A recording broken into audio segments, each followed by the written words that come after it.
This is an Allied Services Friday Night Rivals, presented by Tom Hesser Dealerships. Special presentation of the 88th Scranton Lions Club Dream Game.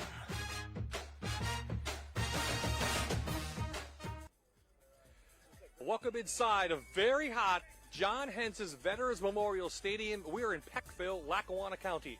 Tonight, for the 88th time, it's the Scranton Lions Club Dream Game between the city and the county. Good evening, everyone. I'm Bob Ide, and welcome to what is maybe the unofficial start of the Friday Night Rival season right here on my TV, WQMY. Joining me once again throughout the season will be former Tunkhannock area coach John Seachak, and for this special presentation, North Pocono head coach Greg Dolan. As we take a look at the last 5 years of this game, it's been a very evenly played game. City still leads the series 42-40, an exciting one last year, won by the county. City missed a last-second field goal, which would have won the game. So, Greg, let's talk about the City first. Coming in, they lead the series overall. You have some players from your team there, but we're going to talk about Scranton Prep's Michael Golay, our Sandarelli Sons spotlight player. Yeah, 6'2", 240, right? All-state football player going to Sacred Heart University. Run stopper. I think he's going to make an impact in short yardage and goal line. The game is set up to throw the ball, but when they run the ball, he's going to be in the middle of that 4-3. It's hard to block him, so I think he's going to have a big impact in this game in short yardage and goal line. Yeah, let's talk about the county. Look at their wide receiver core. Boy, one of the fastest we've ever seen, and that includes our other Santarelli and Son spotlight player, Kyle Marcinkiewicz from Mid-Valley. Mid-Valley, boy, I'll tell you what, that young man is so quick. 5'10", 180 pounds. He had almost 600 yards rushing, 9 touchdowns last year, and the separation he gets right off the line is what makes him so successful. And he's going to be doing track at Bloomsburg next year. Both coaches have coached in this game before, so let's head down to now Chris Kaharski and Amanda Kuhl with tonight's coaches. Thanks, Bob. We're here with County and Delaware Valley head coach Keith Olsummer. Keith, you're very familiar with this game. Played it in 1992, coached it. This is your third time coaching it. Talk a little bit about your experiences with this game and your memories from it. I think as a player, the one great thing is you compete against so many of these guys, and even more so like back when we would have had the opportunity to play in the game, there wasn't social media. Like, these guys know each other a little bit more now because of social media, but we didn't know that. And you get an opportunity to go and play for a different coach. I had the chance to play for Coach Henzis in the game. Some great guys were on our team. We really did. We had a pretty good football team. It was nice to play with the kids from Scranton, the kids from Dunmore. The kids from Prep, we competed against those guys, nonstop. And then all of a sudden you're on the same team. It was just a different feel and different vibe, but we had a great experience with it. Now, the county roster, I see a lot of talent on there. Talk about your practices with them, how they went, and what you saw from this bunch of kids. Really good group of kids. I would say probably a real strong character group of guys. Really good through the communication, which sometimes with all-star games isn't the easiest thing to do. They were present in practices. We had great practices. So we're excited to go out here and see what we can do. We have some really talented kids on the outside. We just need to get them the ball in a little bit of space and let their speed do the job. All right, Coach, good luck today. Let's throw it over now to the City team and Amanda Kuhl. Thanks, Chris. Joining me now is City head coach and Lackawanna Trail head coach Steve Jarvis. Steve, your second time coaching. What's it like for you to be back, and how special is it to be here on the sidelines? It's a great experience, and again, the first time I did it back in 2011, I actually coached for the county, so I guess I could say now that I've coached all the kids throughout the Lackawanna Football Conference. It's been a pleasure with this group of kids from the city. Practices, they've all been there. They've made a commitment to it, and I really feel in the last 6 or 7 dates, with practices, they've really become a team, and I'm really excited to see how we do tonight. You have 5 kids on this team that you coached and won a district championship with earlier in the fall. What's it like for you to have those kids for one last game? It's very special. I mean, those 5, that senior class, they were district champions as sophomores. And all of them played a critical role that year. This past season, it was our first ever District 2 AA district championship at Lackawanna Trail, and obviously they were all very integral parts of that. So it's exciting. I'm excited to coach all those kids, but these 5 are special. Thanks, Coach. One last question for you. It's a hot one out here tonight. How is the heat and this weather going to impact what you're trying to do on the city sidelines? Well, from our very first night we met, our first team meeting, I said, hey, listen, guys, we're playing a football game. It comes down to block, tackle, run and hit, heat, no heat. The bottom line with the weather conditions, it's either going to be a weapon, or it's going to be a crutch, and I think it's all about how we approach it mentally. I think we're ready physically, and hopefully, we can use it to our advantage. Thanks, Coach. Good luck tonight. Appreciate it. Bob, let's go back up to you. Thank you, Amanda. Should be a great game here on a hot field at John Hens's Veterans Memorial Stadium in Peckville. It's the 88th annual Scranton Lions Club Dream Game between the city and the county. Next. You're watching Allied Services Friday Night Rivals, presented by Tom Hesser Dealerships. Special presentation of the 88th Scranton Lions Club Dream Game.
We are back at John Hens's Veterans Memorial Stadium for the 88th annual Scranton Lions Club Dream Game.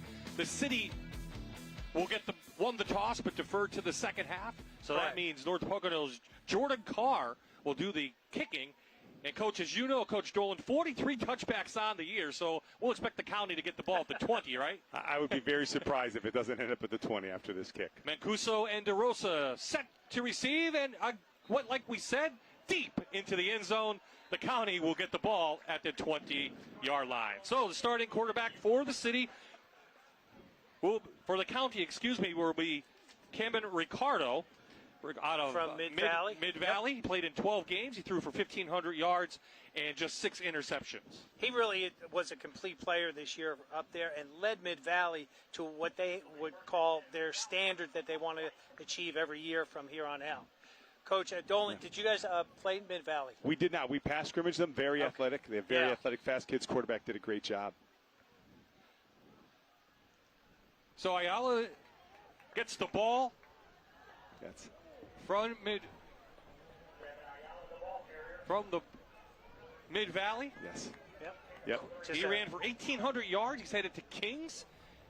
Picks up a couple yards on the first play from scrimmage. Just a quick toss play outside. Again, great job reading by number 8 there from the city. That would be Jason Reales from Wallenpaupack. Did a nice job stringing that out. Yeah, they upset the fullback. It's going to be tough to run the ball against the 4-3 the way their rules are. That's tough sledding. Ricardo out to Golay. Ricardo just overthrew his fullback coming out of the backfield there. Yeah. Little boot, right? They ran boot into the boundary. Here are your Tom Hesser dealership starting lineups. Ricardo, Tomasetti, and Ayala get the start in the backfield. Marcin Kavich, we talked about him. Tallow from Old Forge, and Kissis will be your tight end from Delaware Valley. Big line up front, Tierney from Carbondale, Vezlowski from Valley View, Tidridge, a center from Del Val, Angelo from Mid-Valley, and on the outside, Rasmus from Old Forge. Coming out in a balanced set and one back.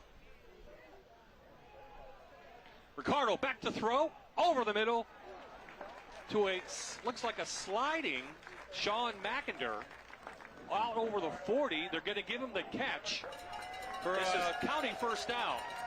Just a real quick hitter right there. And again, nice job. Look at the way McInder comes back for that ball, gets his hands underneath, and you can actually see the skid marks from the tires coming up from where his hands were. Two by two there, right? 2 by 2, trying to you don't. The pass rush is going to be a 4-man pass rush. You can't blitz, so you send 4 receivers out. You're going to have some time. And if you're playing cover 2, what would you run to beat cover 2 break? Yeah, all man. Yeah, like so they're all man, right? The rules are going to call for all man there. So there's trap up in the middle, right? There's trap. Nice push. Yep. Coach, what do you think about getting 5 yards on first down? Not bad, with right? a fullback trap. Yep. I mean, they're right up in here. There it is. Nice job from the offensive line blocking. Those guys up there, 71. Josh Angelo, Gabe Tidridge, Vizlowski, they did a nice job moving those guys out in that 4-3 because they're playing 2-3 techniques in there. Yeah. So they did a nice job in there. Yeah. That's a good gain on first down. Sets you up for play action or whatever you want here on second down. So trips to the near side. Marcinkevich on the jet sweep. He has a lot of speed. He can't get to the outside. A great job shooting in. Schmalzi. 22. Schmalzel from Wallenpaupack. Well, they sniffed that one out right away. They went to trips motion. They come across speed sweep, and look at that. Just really patient. I like the way he played that, Schmalzel. Yeah. And you said earlier, Coach, that he is really explosive on offense. Yeah. But defensively, he looks good, too. He's a great athlete, great baseball player, probably arguably the best wide receiver in the area. And he's a great defensive back. He's a great player on this field. He's going to make some plays defensively and offensively. And he just read that. And in man-to-man coverage, that's his guy. That's who he tackled. Pass rush the key here. Ricardo back, has time, gets it out to Tallow. Wide open. Up for a 15-yard gain inside city territory. Come back on the outside, right? Ex-receiver. Yep. Singled out, got to be man-to-man coverage. Don't forget that all game long. It's all man. And again, he had such separation there. The way he broke that pattern, he had the D-back in his back pedal, and he broke that perfectly. Yeah.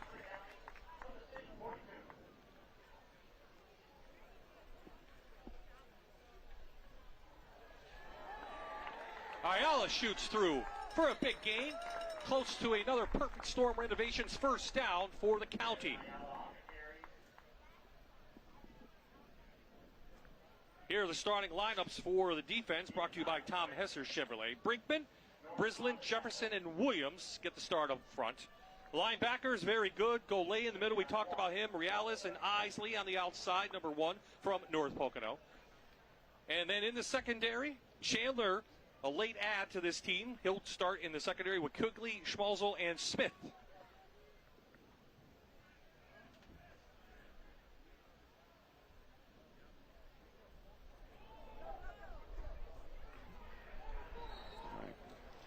Right now, nearly on, fellas, the city is getting beat up on the defensive line, right? County is getting a good push, pass blocking well, and running the ball right at them. So, well, they just tried running that ISO play, the fullback leading up through, and Michael Golay, look how much of a stud that young man is. Comes in and look, took on the fullback, shed the fullback block, and made the tackle. Yeah, they ran power before that, right? They ran a little trap. So, line of scrimmage being won right now by the county. So another Perfect Storm Renovations first down. They'll hand it off up the middle. Nice gain for about 6 yards from Shasa from Delaware Valley. He's got the Sussex. He'll play football. Ran for 1,100 yards for the Warriors and 14 touchdowns. It's an interesting play. I call it a divide, Coach, where the running back's going straight ahead, but the right guard and tackle, it looks like counter trey pulling left, and everybody else is down blocking. But again, nice explosive run. And then we saw that from Ayala during the season. Yeah. He really made a difference up there at Mid-Valley. It's good push. Guard and tackler coming downhill. 3-by-1, man-to-man, singled out here. So we'll talk about the rules in this game in a minute. It is man-to-man. Ricardo, deep to Tallow, a little short, little push off, and Tallow makes the catch at the 1-yard line. A 23-yard gain. Wow, nice catch. Nice ball. I really wasn't sure. Coach, I was looking at his throwing technique. Watch. It just didn't look like it was going to go there. He is thrown into a headwind. Yep. There's some contact, but it's an all-star game, and you know what? Great. That was a great play. Great catch.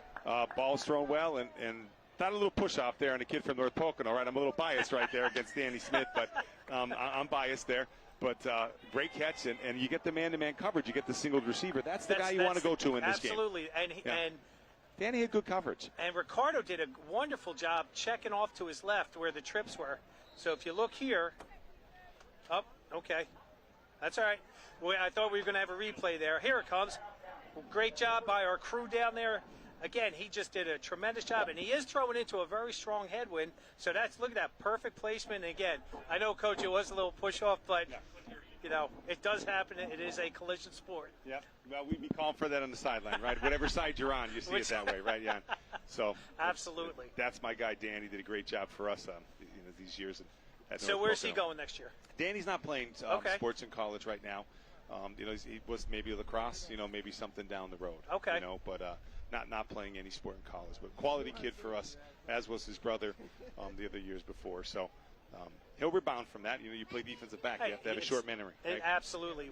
It's only one play. And Coach, you've been doing this long enough. You got to let the bad things go on one play, and the good things, you have to let them go on one play. Absolutely. You can't rest on your laurels. Absolutely. And that was good coverage. You know what? And the receiver did a good job. He tried to create a little separation there. You're right there. And if you're man-to-man and you're singled out on that other side where they have the three receivers, you're going to get a majority of the balls tonight because they're not going to throw into the bunch of receivers. So, that's going to happen a lot. And it's going to happen on both sides. Let's talk about the rules real quick.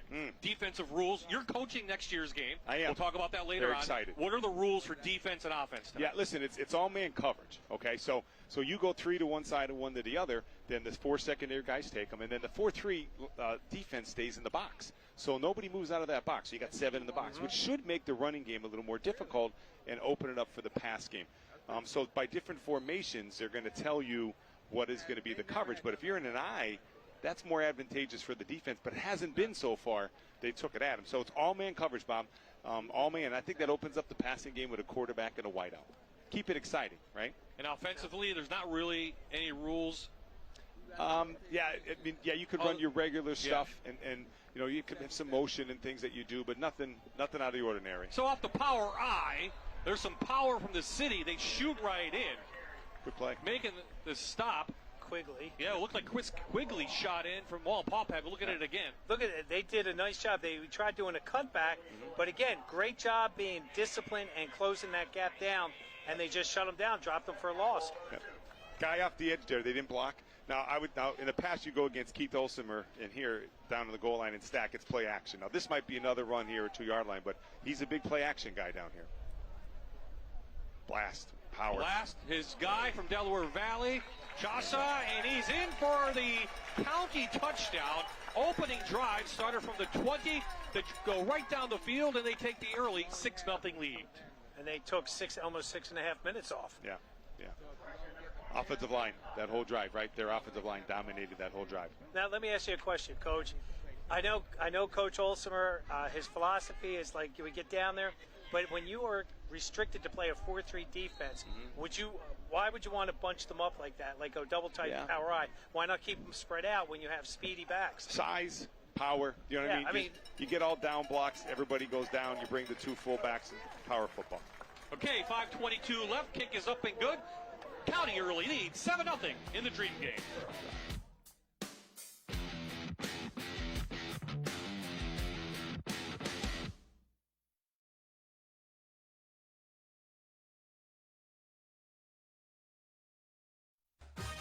This is an Allied Service.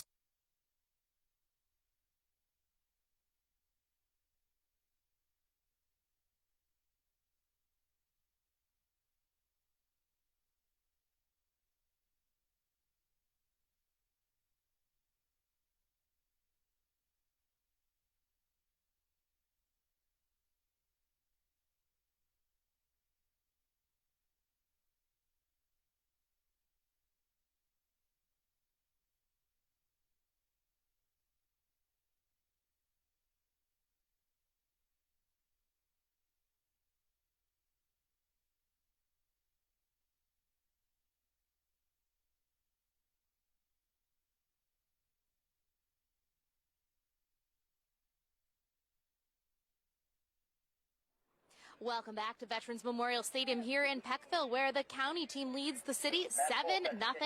It's a hot one here tonight at kickoff. It was 89 degrees, slowly cooling down, but the county seems to have the advantage. On their sideline, they are in the shade, and we are over here with the city team in the sun. The athletic trainers have been in constant communication with the officials for tonight. In addition to the charged timeouts, each quarter we're going to have an additional timeout for a water break to keep these kids hydrated. Bob, back to you.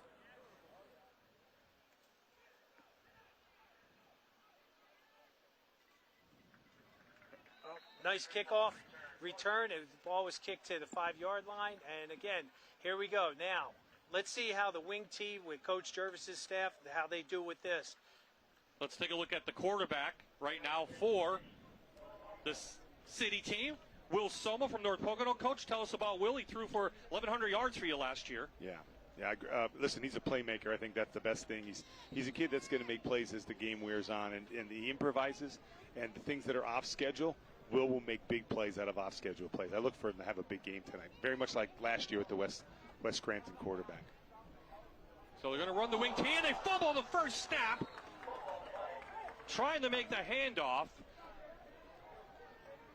Luckily, I think that's Cresswell from Lackawanna Trail who recovered the fumble back at the 24. Cresswell did, yep. You'll see it right here on this wonderful replay.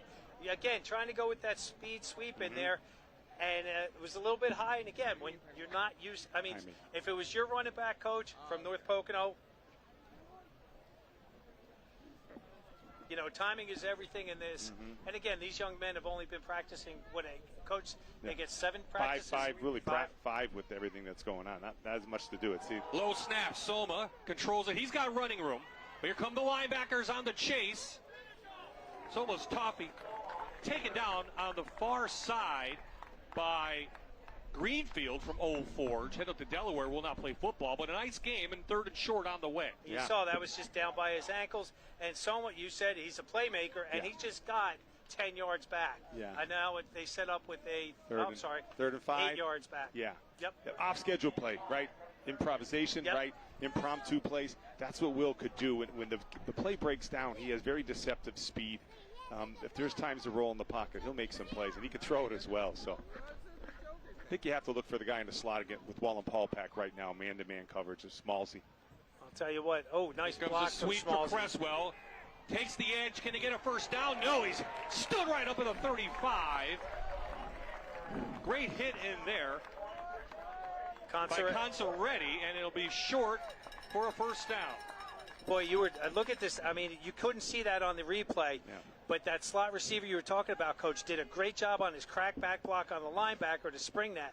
But Consoretti just stepped up and filled. They came back to the first play that they were trying to run. They were trying to run that the first play of the game, and then they had the fumble. So they came back to that. Steve must have liked that on 3rd down. But, again, there's a lot of bodies in that box, right?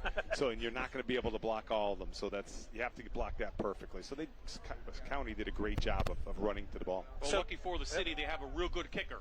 And he's got the wind at his back right now. Wind at his back, so. What's the rule for? No rushing. Okay. No rushing. Nice long kick.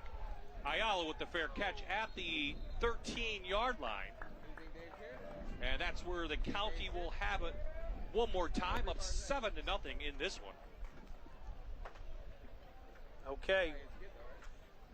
Here are your keys to the game. You got it. Keys for the game. City is really being disciplined on defense. County wants to get the ball to their playmakers. And we saw that with Coach Jervis last series. The defense really, they were disciplined, but they were just getting pushed around. And the County this time get the ball to their playmakers. That's what they, I mean, that's what every coach says for the All-Star game. Every game comes down to that, right? Getting the ball in the right player's hands. There's Trap. There's the Traps. Go away. C.J. Ross from Delaware Valley now in at quarterback for his head coach. Hurt his knee in his junior year, did come back his senior year, and had a nice year. Threw for 1,500 yards, 11 touchdowns, and 10 interceptions as Delaware Valley won the district title. Managed the offense well for them last year. Did a really good job of running their offense. They ran trap there. Did you see Golayfield? I'll tell you what, they're going to have a hard time to keep trying to run that inside with Michael Golay anchoring at that Mike Backer. So Ross now to the shotgun. Hand off to in the inside.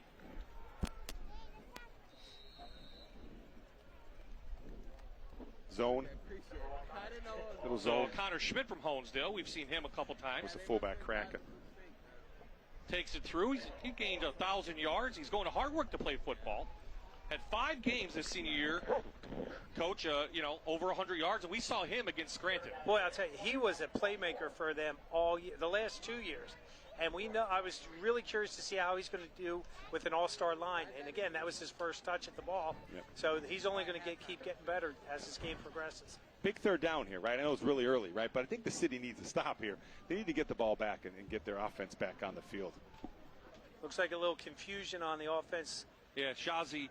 Timeout. Just call timeout. From Delaware Valley on late. That will do it. And let's see, did he call timeout or first flag of the game?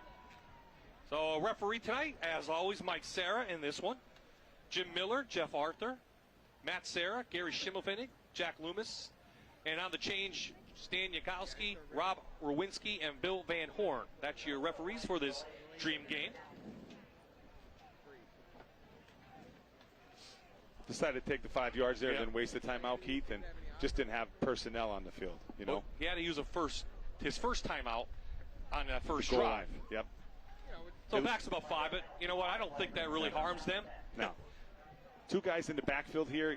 A lot of times when you see this with Keith, you might see like a double screen tight end down the middle. See what you get here. Yeah, they're practicing screens all week. They're going to go out to the outside. McIntyre with a nice cut. And he will be close to a first down. Let's see where they mark it. I think he picked up right at the 10. So 10 out, right on the dot. Line the gain, and he's right there. McIntyre headed to Assumption to play football at 27 catches last year for the Cougars. Double outs, tight end down the middle, kept the backs in for protection. So well, they're saying it's 4th and 1. 4th and they're short. Saying short? Okay. Offense will stay on the field for the county, but under a minute to play in the first quarter, the 88th annual Dream Game. The city's got to get up tighter now. See, they're not right. They got to get up tighter because it's going to come very quickly. Greenfield, a fullback, powers through, and he's got the Perfect Storm Renovations first down for the county. The Old Forge graduate, 5'11", 230 pounds, does a nice job pounding the rock to get that key first down.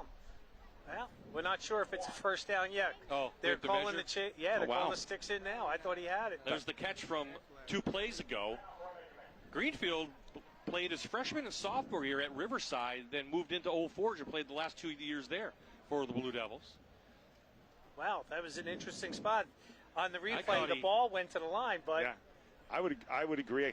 This seems like a poor spot for the county. I thought he had it very easily, and this is going to be close here. Really close. Okay, first down. Yeah. Singles first down. That should be the last play of the quarter. Yeah. The clock will roll after they set the chains. Little Connor power there too, right? Stack one way, bring back power the other way. Yeah. Again. See if they get the play off.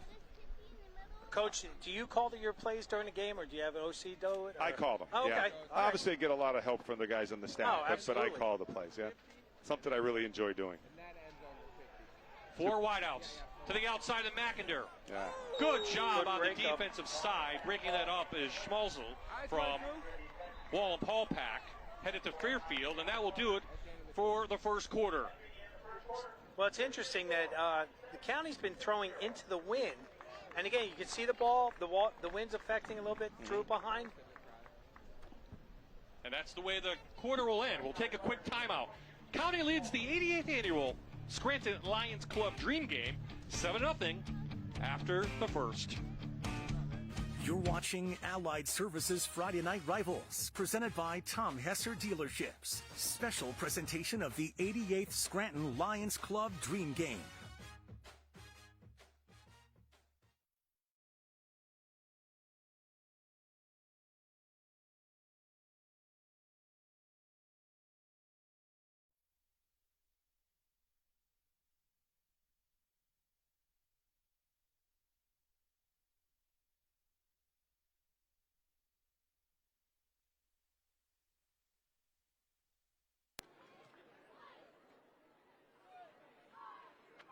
Hey, how are you? I'm just going to talk about the facilities, the upgrade on the turf, and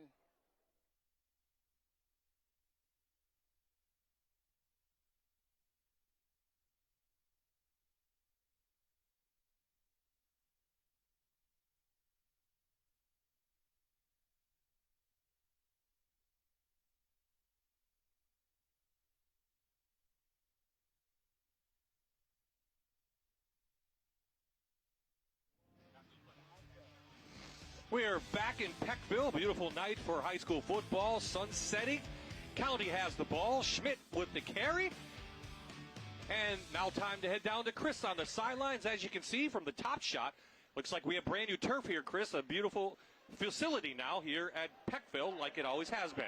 hey guys, yeah, the Valley View School District has done a great job of maintaining this facility over the years. State playoff games have been played here many times, and the big addition this year was to upgrade the turf. The big cougar paw in the middle was replaced. And again, it's just a facility that's used for many different things. Youth football, soccer's going to play some of their home games here. Kudos to the Valley View School District once again for having one of the best facilities in the area. And the Dream Game has been played here, what, last 5 years maybe? 5, 6 years. It was a Scranton Memorial, but got a better deal here. Over the middle, Rossi just macking her in and out of his hands. Nice job. I think Arvell Chandler might have gotten a hand on it. 3 verts and an under, so trying to go vertical, take advantage of man-to-man. You know, you can't blitz.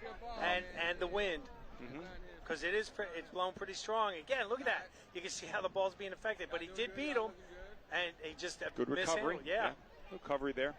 Again, the speed on the outside is just amazing for this county team.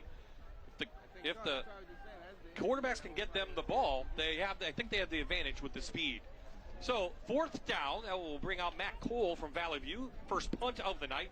He has the wind at his back. He's been kicking 60-yarders, I heard, all week long. If Schmalzy gets this, watch out, though. Little low on hanging, away from Schmalzy, and it will take a county bounce all the way inside the 20, and that's where the city will have it, trailing 7-0.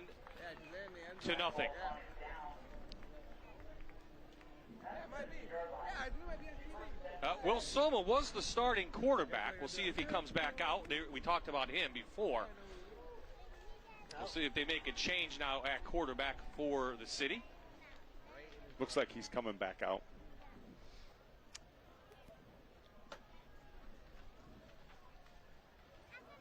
Have to see a little play action here. Maybe take a shot. You know, I know the wind, but I think they got to get something going, get a little excitement on that city sideline, get them moving a little bit.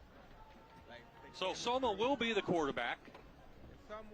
Middle of the field wide open. Ajay next to him.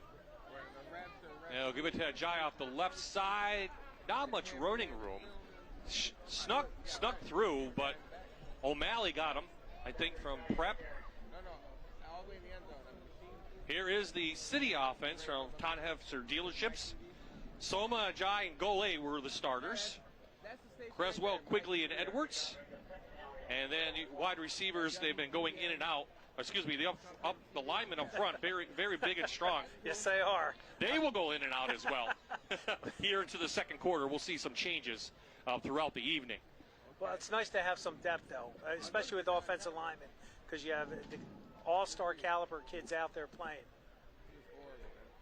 Soma keeps it, can't go anywhere. Nice job up front by that city, by the county defense.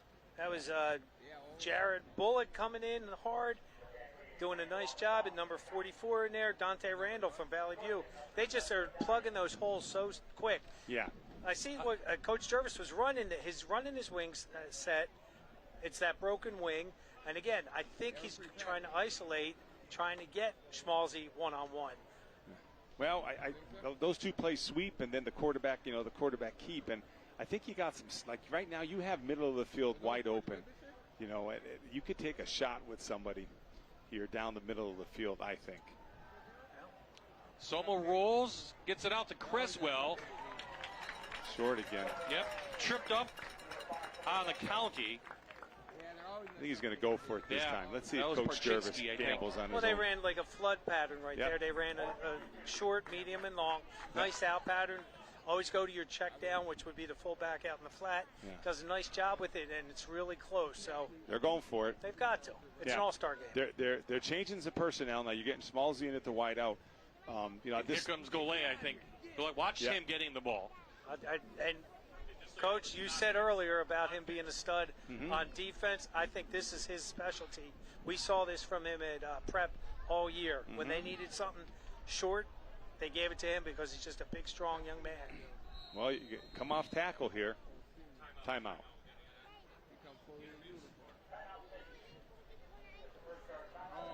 Okay, Amanda is on the city side, and she has a special guest.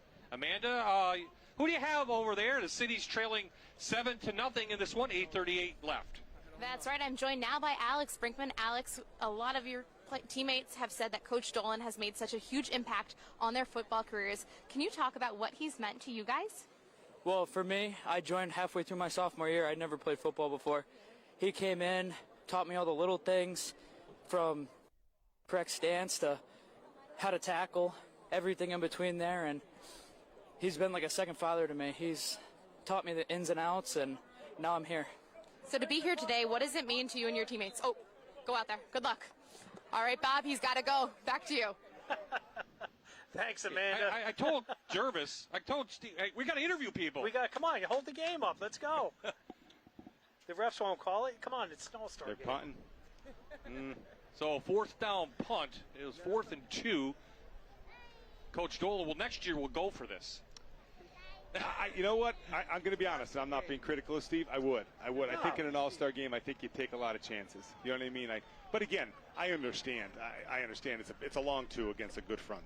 Carr into the win. No rush. Little line drive this time. And Cuso and Mackin back, and they'll let it roll all the way down near the 31-yard line. And that's where the County comes back out, leading 7-0 midway through the second. You change field position. It's the right move. Oh, Right? yeah. It's the right move. But I was hoping to get a little play action here, maybe get after it a little bit. Obviously, because I believe in my quarterback. But Well, and again, Coach Jervis is at the point. It's it's only one score. They don't want to have anything bad. Their snaps earlier were questionable. So. Yes. Yeah, it's the right move. Steve thought better of it and said, let's not make a mistake here and then give him a 2-touchdown lead. Let's punt and play defense, right? Make them earn it. It's the right call. I probably would have made the wrong move. Went for it.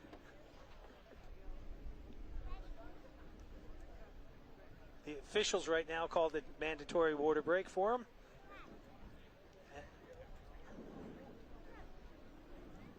At Lackawanna College, dedicated faculty and staff ensure that student-athletes win every day on the field and in the classroom. We offer 16 different sports, over 60 majors of study. Learn more at lackawanna.edu.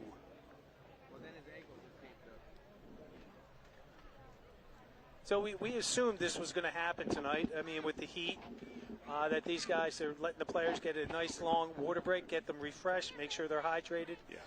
The one saving grace, and I mentioned this probably too much tonight, is how nice and breezy it is.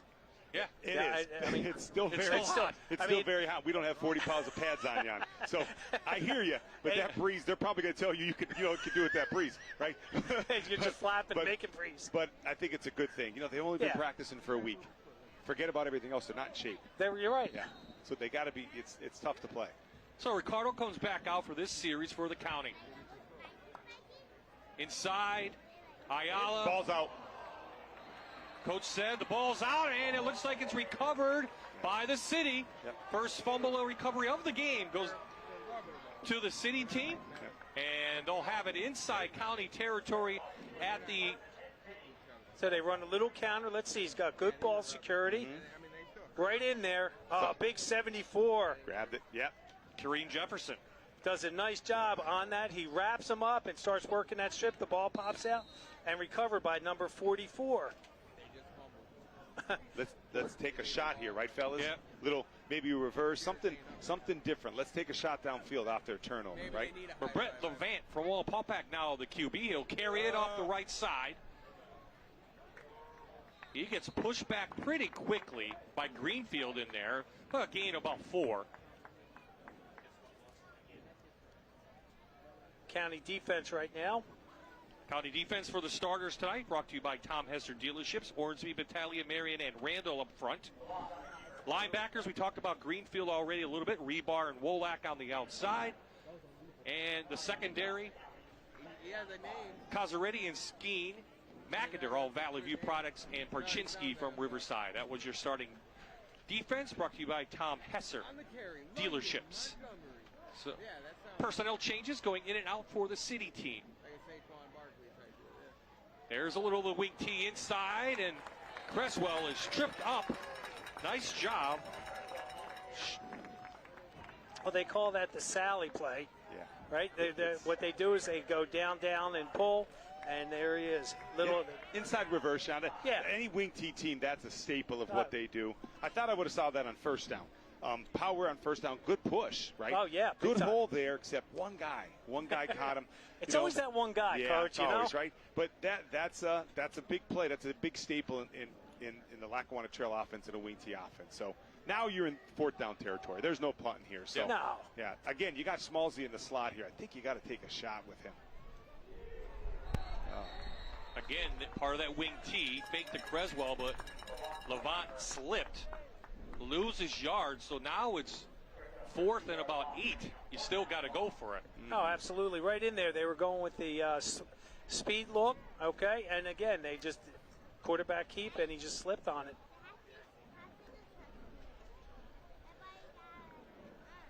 Right now, Coach Jervis saying, you got this. Let's go. Let's go. Yeah. See, now, Gole coming in the game now on 4th and 8, so he'll be your blocking back, right? And then I'd imagine you're going to get some type of 4 wide look, and you're going to try to get him for blocking and then try to get somebody down the field, right? I think you got to take a matchup here somewhere. You better hurry up. Got to call timeout. They do. 6 minutes exactly left. And again, getting the play in. We were at the practice last week, Coach Dolan, as we have an NAPA Builders timeout. The plays are longer. They're a little bit longer to call. Yeah. And you're learning them in a week. Yes. And there you see, I think it took a little too long just to get the play in. It does. And you know what, Bob, I'm going to go back a little bit of what I'm saying. They just haven't had enough time to do all this stuff. I know I'm the odd one out on this, but they just start practicing last Tuesday. And then if you take a day off, I just don't think you have enough time to get everything you want to get in and condition. So that's part of the dream game right now. They've lowered the time limit for practice like the Big 33. So you just don't have enough time for everything. So Amanda's down on the sidelines with another city player. Amanda? That's right. Joining me now is city player Nate Colby. Nate, you talked about how important your dad and your brothers meant to your football career, but talk about your uncle. Your uncle actually played in this dream game. So for 3 years I played at Scranton High School, and my uncle really convinced me to come here because he played when it was Bishop O'Hara back in the day, and he's one of my inspirations for football and someone who's mentored me my whole life. So what does it mean to you now to play in this game that he played in so many years ago? It means a lot to carry on a tradition like that. I mean, my brothers were very good players, but they didn't get the honor to be in here, so I'm just honored. So now you have bragging rights in your house? Yeah, I get to say I'm the best. Chris and Willa, if you're watching. Well, good luck out there. Thanks, Thank you Nate. very much. Good luck. Bob, back to you. Well, he's the best in their house, huh? Gotta like that. So Dante Randall on the stop. Hyde also there for Valley View. And on the 4th down play, City cannot convert. They turn it over on downs. After the recovery on the fumbles, City had an opportunity they couldn't take advantage of. Yeah, short field, and we don't take advantage of it. That hurts. They rolled out to the sideline there to get an out in the corner and a flat, and the quarterback decided to run. And the county did a good job of keeping him in the box, and then good coverage. It was good coverage to take that flood pattern away and force QB. And again, you know what he's going to do. I formation now for the county with Ross underneath center. Play action. Play action. Go it deep. Looking for McIntyre. Down the middle. The Valley View product hauls it in, and he goes in for a 66-yard county touchdown. I thought that was a great play call by Keith. You know, he play actioned on the plays they've been running and getting some yardage on, and then took the Z to the post. Good play call. Right time to do it. It was great play fake in here. You'll see that. Nice. I like how the tailback snapped his shoulders over to cover it. Yeah. Again, take advantage of the wind, and he just got behind Mabret, and he That's what McIntyre's done all his career. He does a great job. Great job, great post pattern, great throw. The free safety's got to be sitting on that. He can't get caught up in the play action, and he did for the city. He was looking into the backfield, and he has deep middle on that because it's an I backfield. Great play call. And again, yes. So we're doing all sign language here, right? We are. There's a little bit, we're having a little bit of technical difficulty. So Cole's kick is up and good. I got it. 5:43 left. County extends their lead. 14-0 here in the 88th annual Lions Club Dream Game.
Welcome back to the John Henses Veterans Memorial Stadium in Peckville. The county team leads the city squad 14-0.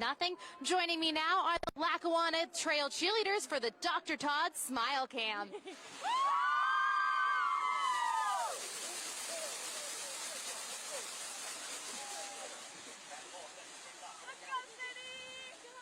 Yeah, we'll talk to the Delaware Valley team cheerleaders into the second half. They're also here representing their team. It's always, good to have the cheerleaders here from on both sidelines for this game. Cole with a deep kick to Schmalzy. Takes it from about his 10. Still on his feet. Nice job. And he keeps going and going. And he's up there, the 19th-yard line. So McIntyre with a big catch, and Chris has him on the field.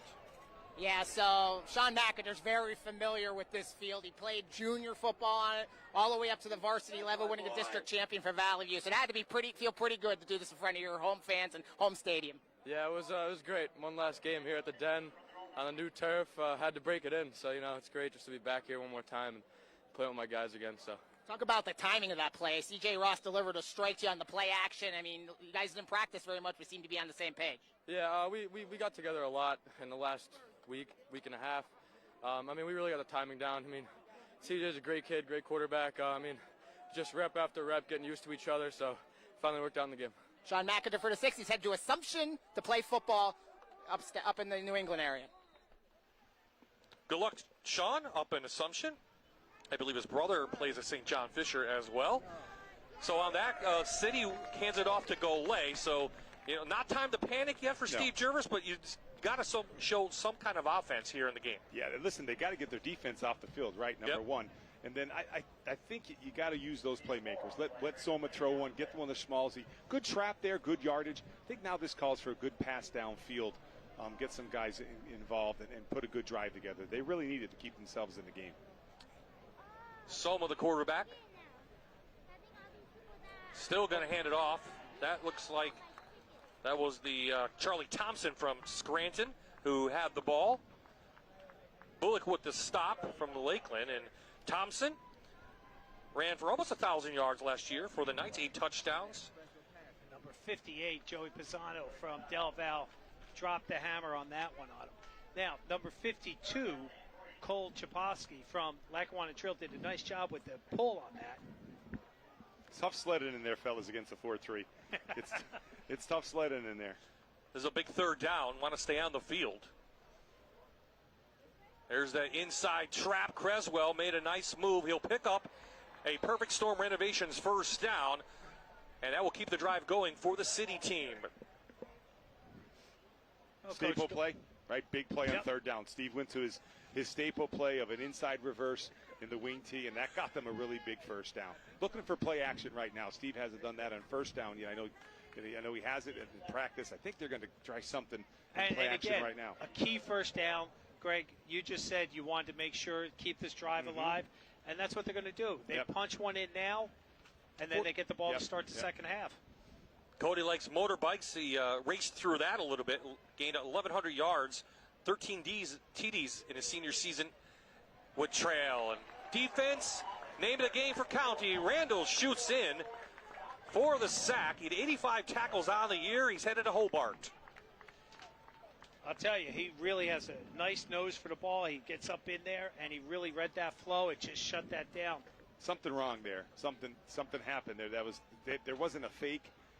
Maybe a fake coming the other way and then bringing back the quarterback to the open side. Well, the right side. guard that time, Drew O'Malley from Scranton Prep, was lead blocking. Yeah. But I don't think the quarterback just wasn't. There wasn't a fake. Yeah, sync. something happened. Yeah. So a loss of 3 on that for the City team. Not many first downs in this first half for City. Soma back, has plenty of time. Has a wide open Thompson down the middle. He makes the catch. There it is. Touchdown. There you go. Charlie Thompson from Scranton hauls it in for a 69-yard touchdown, and the City is back in this one. Ran down the seam. I remember doing the games with Charlie Thompson, and he was their go-to guy. I mean, offense, defense, special teams. And there he is, right out of the backfield, just goes right downtown. And don't forget now, man-to-man coverage on the 4 wideouts. Now he's got to get picked up by a backer. Steve ran a great play there, taking people to the outside and isolating the back on the inside backer. Right, and that's why the free safety was like. Well, he's cutting off another player. And Soma put the ball on the money, but that was a great call by Coach Jervis to get him really back in the game right now. I think that's their offense the rest of the game. I don't think they're going to run the ball up inside much. Just from a first look. I agree. So Carr on for the extra point to cut this one in half. 2:36 left in this 88th annual Lions Club Dream Game. Coming up at the Toyota Halftime Report, as always, a nice special presentation on the field with the Lions Club, including our Man of the Year and our Player of the Year, and a special presentation to Jerry Prosciutti as well. That's coming up at the Toyota Halftime Report. Let's see the touchdown. Coach Dolan, you take it. It's your guy throwing it. Here it is, right? And we saw this in practice, Bob. We were sitting on the hill a little bit at Lackawanna Trail. So good to be back there after so many years. They were taking guys to the outside in their 2 wideouts, their tight end wing, and then they were taking the tailback out of the backfield and isolating him on the back. See number 25 right there. See him? I think he sort of didn't know that he had him, and he had him. And that was the miscommunication there. And it's a wide open guy down the seam. Yeah, Aiden, you saw that on that wonderful replay from our truck. Our camera guys and our producers do a wonderful job. He saw him run by and he just stopped. Almost like he was in a zone, right? But there's no zone in this game. And what happens in most games? When you're passing off to the secondary. Yeah. When you think, Jan, in this game, forget it's we're over, done. Right? So he had him man-to-man, and he didn't pick up his responsibility. I'm sure the coaches will communicate that with him. Sure. But and again, once again, great play call. It really was, and it keeps this game exciting. And the thing is, Greg, and you know this for next year, this is about what the Lions Club provides for the community, for the blind. Absolutely. So that's the most important thing. Yeah, I think the excitability of it. I think it's great to watch big plays and the ball thrown all over the place. Our league in our area is a run-first league. There's no doubt. I'm a very big part of that. I'd be hypocritical to say not, right? but in this game, you got to put the ball in the air. I think you got to have the kids have fun, and the backs will get theirs in screens and things, but it's exciting to watch. And then the biggest thing is the money that's raised for people that need it. And that's and what we're all look here at for. the amount of the crowd here, the amount of fans to get back into football this early. Bob, you said in pregame, hey, this is our pregame for the season. This is our first game of Friday Night Rivals. Carr with a nice kick. This should go into the end zone, and it does. Another touchback. That's 2 in this game already. What a weapon he was for you last year. Did a great job for our defense. And we'll go to Amanda now with Charlie Thompson. Amanda scored a touchdown. That's right. I've got Charlie coming off that great touchdown. You got your team right back in it. What did it feel like taking that ball down? It felt amazing. I had to put all my hope in my quarterback and get back there and come over. I got to go on defense. All right, guys, he's back on the field. That was a short interview. Couldn't they find another player to go on defense? Look at it. They didn't go out. They found somebody. Okay, see, we're good. We're good. Coaches take care of us. Now time for the county. They still have a couple timeouts. Ricardo looked downfield. Couldn't make the play. And it looked like Sean Norton from Scranton made the stop. Yeah. Good pass rush there. Brinkman, again, I'm a little biased, got tackled there getting it, but he got some push off the edge and up inside, and the quarterback made a nice play. He did. He read that. I liked how they opened up that cup protection, and he just ran it up inside. But again, credit the city's secondary coverage for shutting those receivers down. Did a nice job. Now, here's the thing. Now you watch what goes on here. If they run the ball, then you take a timeout. You force them to make a play on third down, and you conserve some clock here. I think this is run formation with lead fullback. Here's pitch.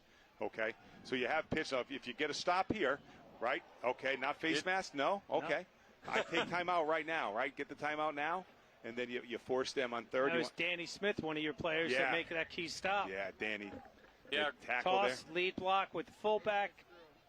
Does a nice job getting off of the receiver blocking right there. Yep. All right, so now you got what, fellas? This is big 3rd and 5 now, 3rd and 5. You got a timeout playing defense, right? You got a timeout, yeah. Mm-hmm. So now if they throw the ball incomplete, now you got a timeout left. If they run it, you call a timeout. So you have plenty of time. So you got doubles. Pass rush is the key here for the city. Can't blitz, so it's a 4-man rush, man-to-man on the outside.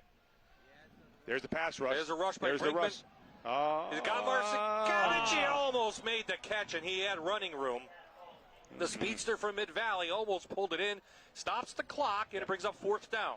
Again, you'll see it right here. Sets up, and again, outside pressure, quarterback steps up, and again, now this time he had to improvise and try to throw that ball. Receiver tried to improvise. Yeah. That's the miscue. Great great catch laid out and there. Great effort. Great play by the quarterback to step up and make that type of throw. But good pass rush by the city, right? That's what set that up a little bit, put through the timing off. Ajay from Wallenpaupack, usually a running back, he was in the secondary, and he's got a lot of speed as well. So now, you know what, Steve, great job there. Get the stop, minute 7, and the timeout, right? Mm-hmm. So you have plenty of time with good field position. Don't come near him. High kick. Wallenpaupack player pulls it in, and he'll make the catch at the 30-yard line.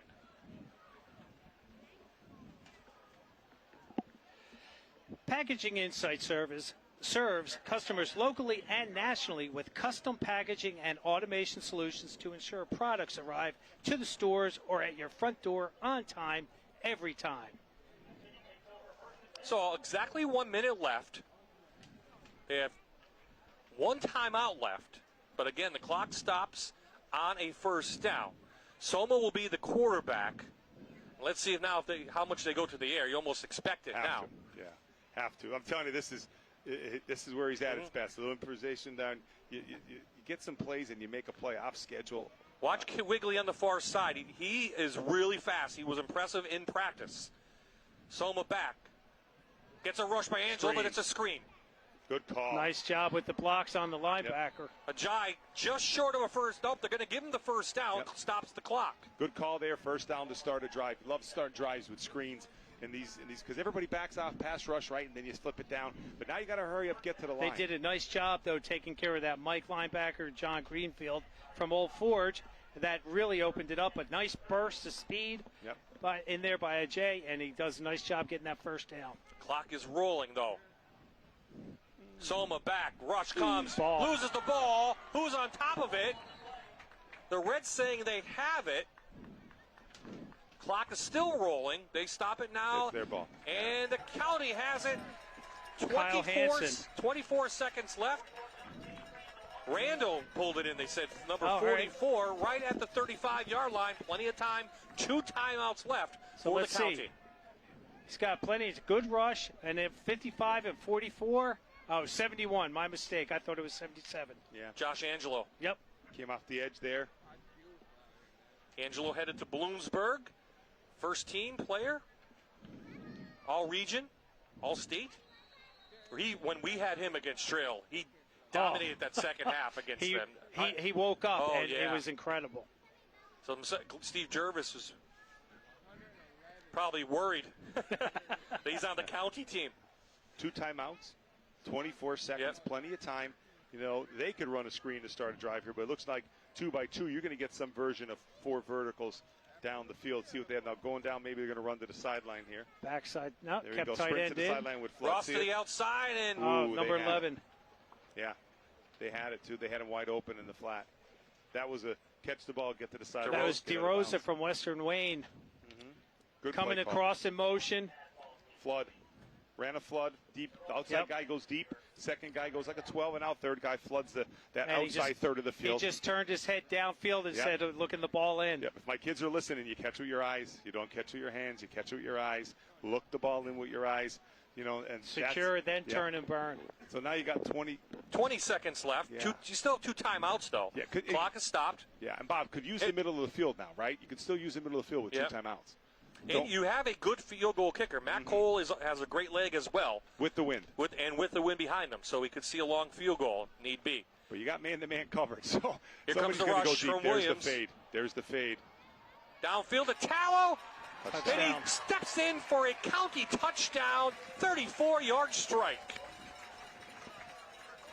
Yep. So the turnover cost the city that time. Yeah. The county takes advantage. Yeah. Single receiver, right, John? Single receiver. Trips. They're going away from the 3 receiver side, taking the man-to-man coverage. Wideout did a great job of coming back to the ball. It wasn't horrible coverage, but he got right behind him and then Yeah. The key in high school football is playing the ball while it's in the air close to the receiver. Correct. A lot of kids are there, but then when they try to make the play for the ball, that's when they lose it. You know what I mean? And there was a lot of pressure being applied by the defensive end from the city. Yep. Cole's kick is up and good. So it's a 14-point lead, 12 seconds left, and no matter what, the city will get the ball to begin the second half because the 9-point rule is now in effect. If you lead by 9, you get the ball back. So if the city gets the scores again, they'll get the ball back. Good rules. I wish they had them in some of our games. We could use that. Well, it'll be a 7-point game, so they won't get the ball back. Right, it's got to be 9. Yeah. But they will get the ball to begin the second half. So city struggling with the offense, county taking advantage, county using their speed, I think, to take the lead. Oh, absolutely. Again, both touchdowns, they've gotten right at back of the secondary guy. Again, he lobbed that one up there. Yeah. And that was beautiful. With the rules, the game is about matchups. City got the matchup, a back on the backer, touchdown.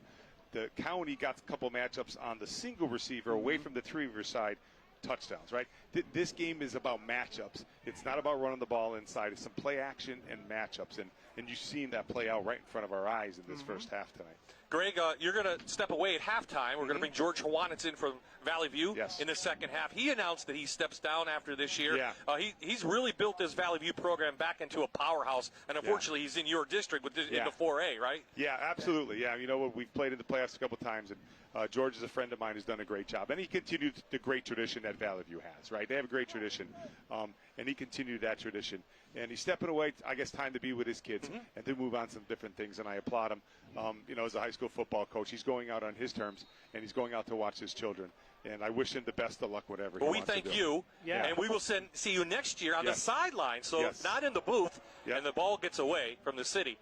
And maybe. Bob, you promised me that you're going to mic me up. I'm now trying. Don't back out on that, right? I'm trying. All right, you got to help us by calling the plays and keeping it clean. Absolutely. Fahey will call the defense. Are you kidding me? His mother would be offended if he starts cursing. Did you think she was happy that I slowed down tonight, my mom? I think so. I want to say hi to my mom, hi to my beautiful wife, Melissa, but did I talk slowly enough tonight? So for you my did mother, a wonderful I think, job, right? as always, Coach. Yeah, but thank you. Next year, mic it up. We'll have a good time, a new element to the game here. And George will do a good job. Listen, the league's going to miss him. You got a good guy that does a really good job. He does a tremendous wish job him the best of luck. with football for everybody, not just the Valley View players, but the entire conference. Your quick reaction, 3 divisions this year. We'll look at them at halftime a little bit more in the second half. Yeah. But you're in that big division now, Division 1. Yeah, I think they did a good job. Prep moved up. I think what they did and how they balanced it, I think they did a really good job in that division. The upper division is really good. I think they did a nice job realigning our league. I think as coaches we voted on it, and I think it's a really good change. Well, that's the end. You see Josh Angelo take care of Charlie Thompson, and it's been all county in this first half of the 80th annual Scranton Lions Club Dream Game. Pretty much maybe what we expected, maybe Coach Jan. I mean, the city with the playmakers took advantage, and the county took advantage. The city unable to get that wing T offense going. We'll take a quick timeout. We'll come back with the ceremonies on the field after this. You're watching Allied Services Friday Night Rivals, presented by Tom Hesser Dealerships. Special presentation of the 88th Scranton Lions Club Dream Game.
going to face this way? Oh, he's going to. Which way you want us to face? This way.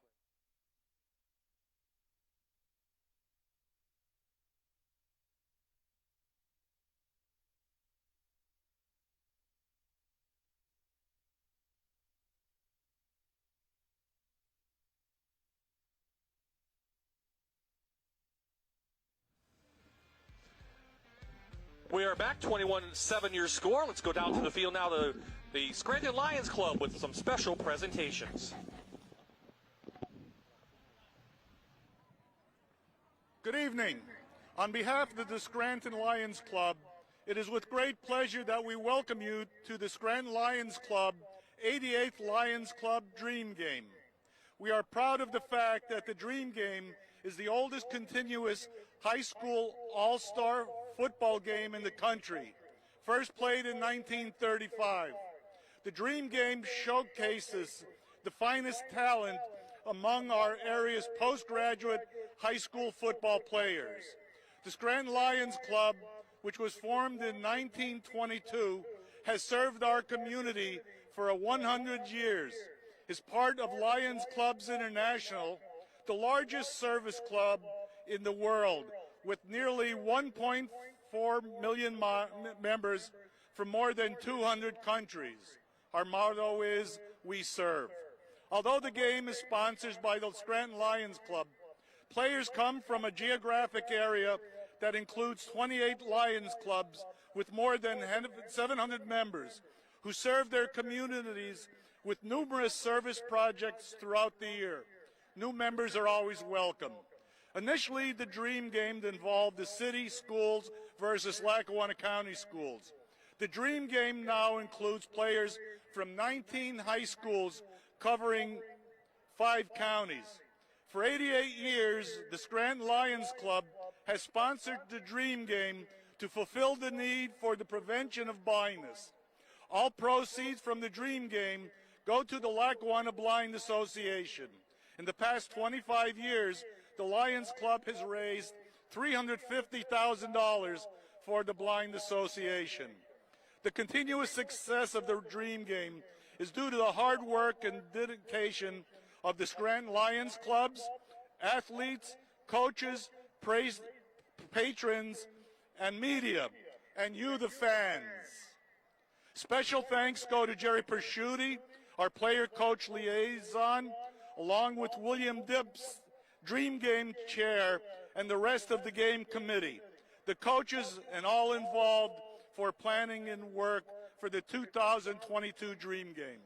We would like to extend our sincere appreciation to all who have made this Dream Game a success. We hope you enjoy the 2022 Lions Club Dream Game and look forward to seeing you at future Dream Games. At this point, it is my honor and privilege to make a special presentation. The Lions Club is honored to present the Melvin Jones Fellowship of Lions Club International to Coach Jerry Persciuti. Coach Persciuti has served his community as an educator, coach, administrator, and community leader for more than 5 decades. For the past 43 years, he has served as the Dream Game player-coach liaison. His efforts to maintain the integrity and preserve the historic relevance of the Scranton Lions Club Dream Game which is considered the longest high school game, and has resulted in the raising of hundreds of thousands of dollars for the Lackawanna Blind Association to assist the visually handicapped in northeastern Pennsylvania. Through his service to the Scranton Lions Club Dream Game and to his community as a whole, Jerry has made a significant impact in education, sports, and community service. The Melvin Jones Fellowship is a tribute to the founder of Lions Club International. It is the foundation's highest honor, which symbolizes the characteristics of individuals who are dedicated to humanitarian service. Individual honors with the fellowship have documented service to community and their local Lions clubs. The recipient of the Melvin Jones Fellowship has demonstrated continuous dedication to the humanitarian service to the highest degree. Coach Prosciutti certainly has fulfilled those requirements. As part of his induction into the Melvin Jones Fellowship, Coach Prosciutti's name has been added to the official record and is displayed on a computerized plaque in the Lions International Recognition Room at Lions Club International headquarters in Oak Brook, Illinois. Although Coach Prosciutti is not an official member of the Scranton Lions Club, tonight we are proud to make him an honorary member of our club, and his name will appear on our official rolls. A big hand for Coach Prosciutti.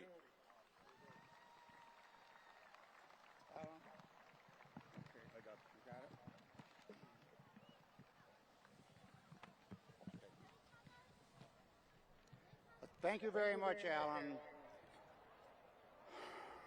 I'm truly humbled by receiving this international award, to say the least.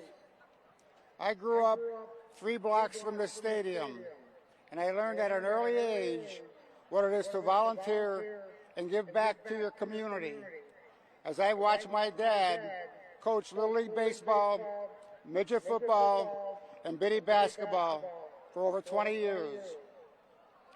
He passed away at the age of 49 in 1969. My dad was a coal miner, and I'm proud of that. He dedicated a good part of his life to the kids in this town, in Peckville, all in this area here. In closing, I want to thank the Lions Club for nominating me this award. I am proud and humbled to dedicate this award and share it for my dad, Lando Polo Prosciutti. Dad, this one is for you.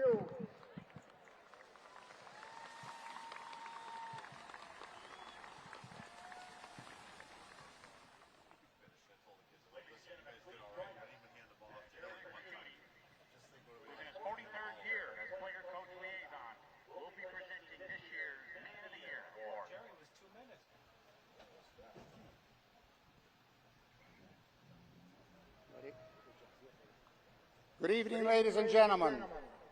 On behalf of the Scranton Lions Club, it is an honor for me to present to you the Scranton Lions Club Man of the Year, Mr. Jeff Wasilchak.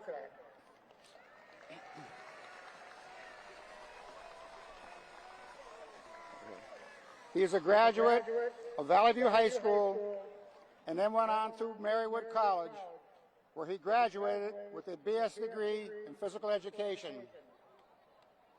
His coaching career began as an assistant coach at Lakeland High School for his dad, Jerry, who coached at Lakeland for 20 years. This is the second time in the history of honoring coaches that we have a father or son achieve this award. The first combination was Coach Hanses and Coach Jack Hanses. So that's a special tribute to you and your dad, Jeff. His first coaching opportunity came at Lackawanna Trail High School in 1997, and he went on to coach there for 11 seasons as the head coach. He then returned to Lakeland High School as the head coach in 2008, where his teams won numerous championships.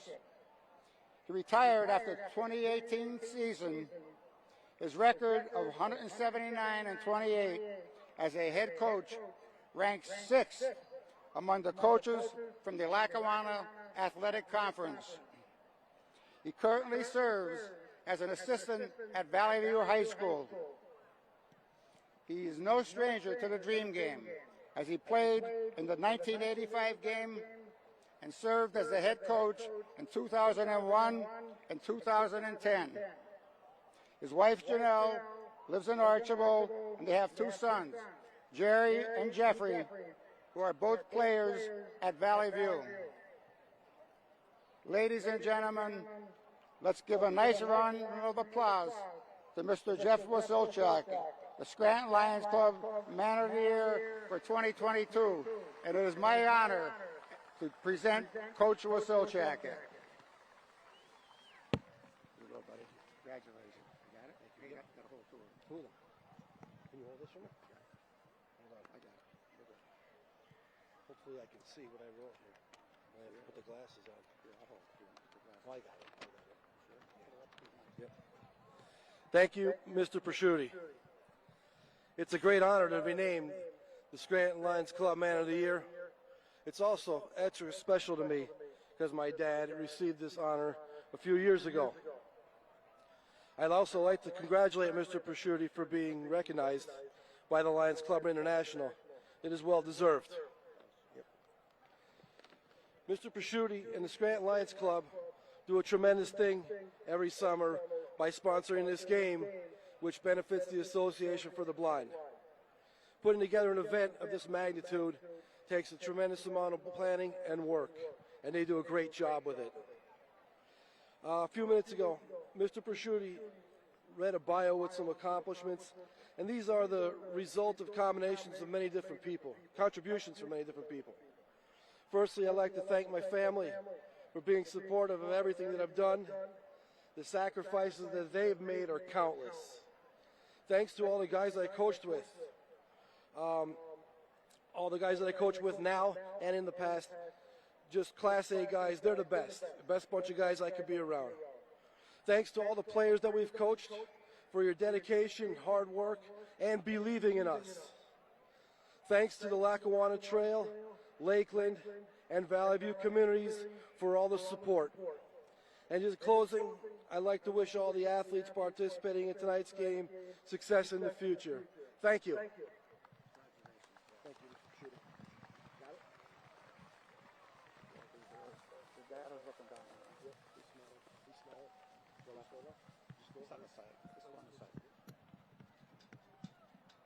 Thank you very much, Coach. We are now going to make a special presentation to honor the memory of Mr. Carl Pfeifenberger, who passed away in 2020 at the age of 58. He joined the Scranton Lions Club in 1993 and served as president from 2011 until his death. To honor the memory of Mr. Pfeifenberger, the Lions Club asked coaches to nominate and submit a resume of worthy seniors who exemplified these same qualities that Carl possessed, seeking a player who is not only a gifted athlete, but someone who goes above and beyond for their community. His family is now here to present the second annual Community Outreach Award to Sean Herbert from Holy Cross High School, and his daughter Kristen is going to make the presentation.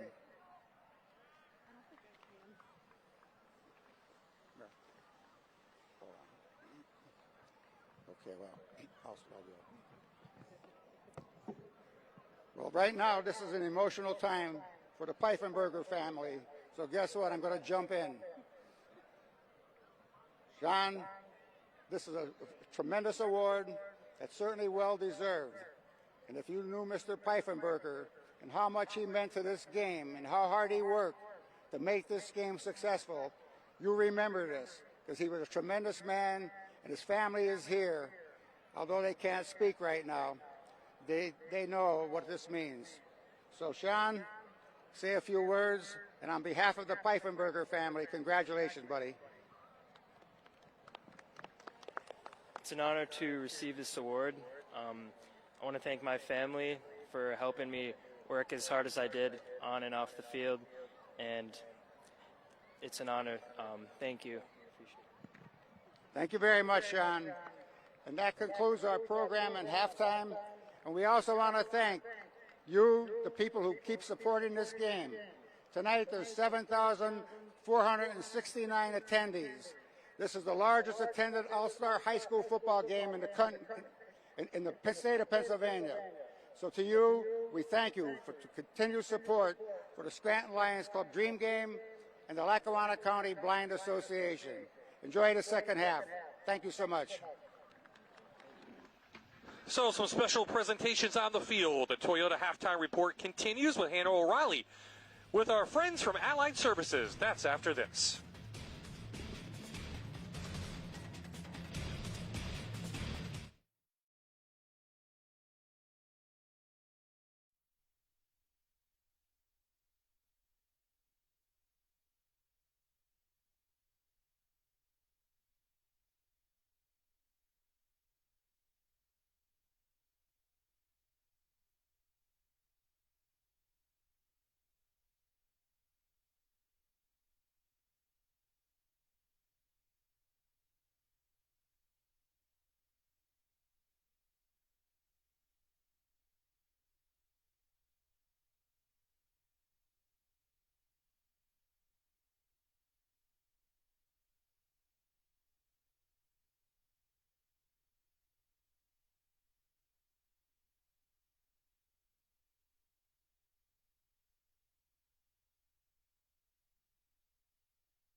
Welcome back.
Welcome back.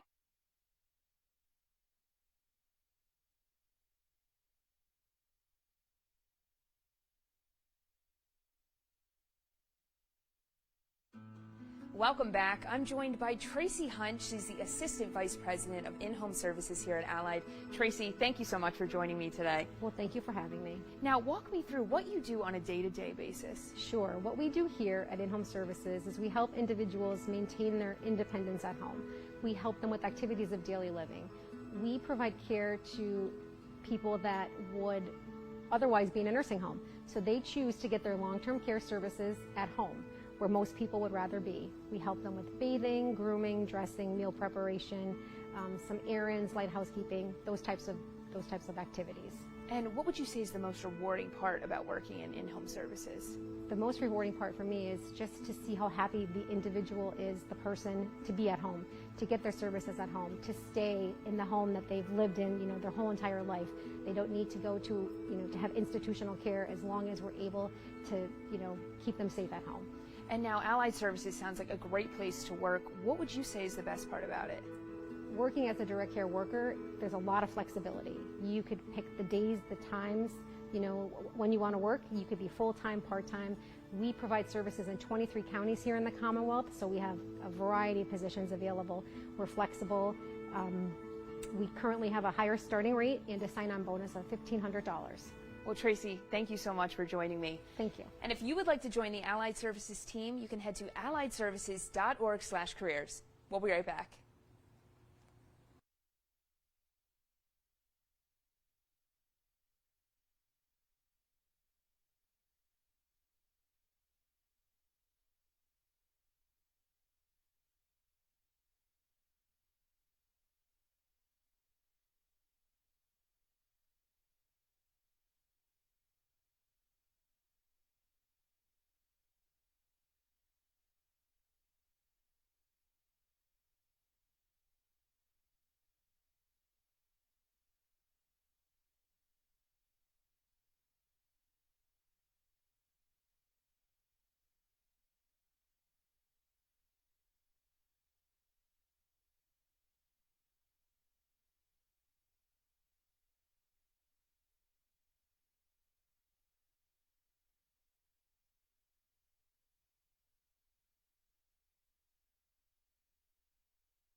The sun is setting. It's cooled down a little bit on the field here at John Henses Memorial Stadium in Peckville. It's the 88th annual Scranton Lions Club Dream Game. The county leads the city 21-7.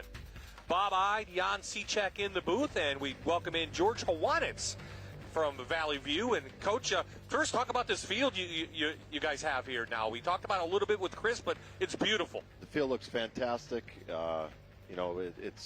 It's nice having brand new turf. It's much cushier. Mm-hmm. There's much more cushion than there was cushy, I guess you could say.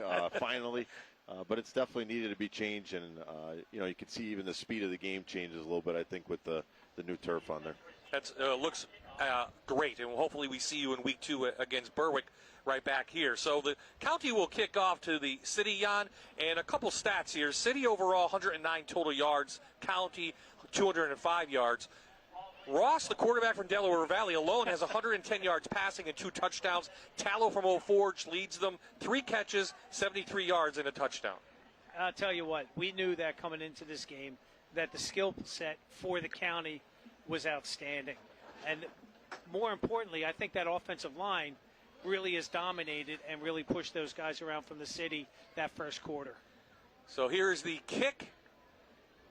It's to Cresswell, and he takes it into the end zone, so the city will have it at the 20-yard line. You saw Jeff Wasilchak at the half. Amanda now with the Scranton Lions Club Man of the Year. Amanda? That's right. Joining me now is Jeff Wasilchak. Jeff, congratulations. An incredible honor and an even more special honor that your dad received this award just a few years ago. Yeah. What does it mean to you and your family to receive this award tonight? Well, it's a great honor. I mean, if you look at the list of people that have gotten the award over the years, to have your name put on that list is really humbling. After 11 years at Lakeland, you're now coaching at Valley View, reunited with your brother, who's also on the coaching staff, and 2 sons who are in the program. What does it mean to be surrounded by your family while you're with your football family? Oh, it's great. I mean, and not being the head coach is even. I have enjoyed my time as a head coach, but now I can just come and coach kids, and not have to do the administrative things, and just get to be able to enjoy the kids. We talked about your dad. He coached for 20 years. What are some of the things that he passed down to you and helped shape your coaching career? Oh, man, fundamentals, fundamentals get it done. Don't skimp on the fundamentals. Don't be afraid to take a chance. Just do things the right way. And lastly, you're coaching more than just football when you're mentoring these young boys. What are some of the things that you're instilling in them? I mean, our job is ultimately, we get paid to be football coaches, but I always thought our job was to make them better students, better sons, better citizens, and in the future, better husbands, better fathers. Jeff, thank you so much, and congratulations on the Man of the Year award. Thank you. Bob, back to you. So Will Soma gets the second half start from North Pocono. Has a little bit of running room, but that defense has been tough all day, Jan. And again, they run them out of bounds, and not much going on for this city team so far. Not much room. They go with the fake speed sweep in there. Again, pressure from number 55 and number 5 coming in on the county defense. That's Jordan Rebar, number 5, coming in, doing a nice job out there. I mean, Coach Hawanitz, I mean, you've coached this game before, right? I mean, what do you tell your kids at halftime if they're down, or in this case, the county's up? What would you tell them? Well, it's a long game. The game is really an offensive game. It's set up to be an offensive game. So defensively, you just have to kind of settle in. And when you get a chance to make plays like that, you have to be able to knock the ball down and make teams punt. I mean, that's pretty much how this game's set up. You saw it in the first half. It really is a big play kind of game. Your post routes and things like that are my receiver is better than your D-back, and hopefully you throw it up, and that's pretty much how the game is set up. So if you could get those holds, on third and short, it changes the game dramatically, really, for either side. So they will punt now, and Carr again in with a strong leg from North Pocono. City not much of an offense to begin that third quarter series. Let's see what the county can do now. Well, that first play that we didn't get a chance to see. Oh, boy. Yeah, go ahead. Number 4 came out in the backfield. Jai came out in the backfield, and it was a blown coverage. He was wide open. They just couldn't connect, and I'm sure they're going to come back to that at some point in this game. So, George, Jeff Wasilchak's on your staff. Talk to me. You brought him on, I think, last year. Scott's been on a couple years. Great pedigree from the family of the Wasilchaks. I mean, they bring football knowledge beyond all of us. The two of them are excellent. I mean, Scott is our offensive coordinator. Has been my offensive coordinator for years now and does a great job. And now just having Jeff on as an assistant who, with all his head coaching experience, I think just solidifies how great our staff is. And I mean, we have great kids at Valley View. You can see it from this game. We have 9 kids playing in this game and, making big plays and things in this game. But the coaching part of it with having Jeff and Scott and I think what our kids get daily out of practice, really makes, for good football. And you can see it here on display. And Jeff's a big part of that. And Scott's been a huge part of that. There's Shasha from Delaware Valley. Now, you and we kind of knew this, but it made public this week. You're stepping down to be with family next year. So this is your farewell tour coming up for the high school football season. Everybody keeps telling me happy retirement. And this is just a side job, this coaching job. My teaching job is going to still go on. So I'm not retiring from teaching, just from the sidelines. So, Coach, football coaching is a full-time job. You know that. It definitely is a full-time job. And what you've done here with this program all these years, that's a reflection of you and what you bring to this community. So they're going to miss you. Okay, that's enough of that. The halfback pass went awry, intercepted by Scranton's Arvell Chandler. Here we go. Halfback pass toss, comes out, stops, looks back. He's got the wind at his back, but just underthrown. But look at that. Did they call that an interception? Yeah, tipped by Danny Smith from North Pocono. Chandler going to Misericordia to play basketball. We know he's an outstanding athlete. He dives under that one. They give him the interception. We have to get a challenge flag for this game for next year. I got to tell Jerry it's one of our rules changes. That should have been incomplete. Well, they can't use replay. We've gone through this for many years. So Levant gets the start for Wallenpaupack on the second series, and he's going deep, and he had a wide open receiver down the field. That was Quigley from 15. Yeah, Quigley with a lot of speed, and I think that's what the city has to do now, George. Yeah, I think I was just telling somebody by the fence. I mean, we played Schmalzley last year at Wallenpaupack. I mean, we couldn't even cover him in a zone coverage. So, with the way the rules are here, you really just have to get guys. If you can get guys into the open, you got to. Again, that's a play like I'm saying. We're telling our kids at halftime. You got to make those plays when your guys wide open, 10 yards behind the defensive back, and make that catch. And the game would be 21-14 right now. City trailed, remember last year, and it came all the way back. So it can happen, and they almost won. Absolutely. So remember that.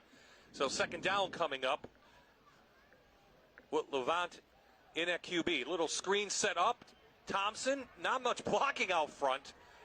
An easy play on the outside for that county defense. Was that Rebar? It was. Your guy? You keep seeing, I think, the county's defense is so fast within that 4-yard box. You're not able to get big plays in those. Like I said, it sets you up for getting the ball down the field. But again, it's tough with the way that offense is set up. You're trying to just kind of chip away, and I think the defensive speed has showed, the whole time. Talk to us about Jordan. I think he's headed to Lackawanna College to play football. Yeah, he's going to go to Lackawanna. I mean, obviously, you're talking about pedigree with the Wasilchaks. Mm-hmm. I mean, the Rebars are right up there, probably with a family name with the Wasilchaks. Absolutely. So, great kid. Dealt with diabetes his whole life and busts his butt, and you can see what he's able to do here, and I think he'll be able to do a similar. Put on a similar display, hopefully at Lackawanna. 85 tackles last year, 11 for a loss, 102 in his career. So he made definitely, when he was on the field, he made the best of it. So after that play, brings up a fourth down, and the city's going to punt it, trailing by 14. Here they are. They're looking for Sean Herbert here on the quick out. But, again, nice job. He had the position. The ball just was thrown a bit outside of him. And I know Coach Dolan was saying earlier in the first half that they've only had 7 practices. Kids aren't in shape, and there's really the rhythm is missing. And that's something, Coach, you know that.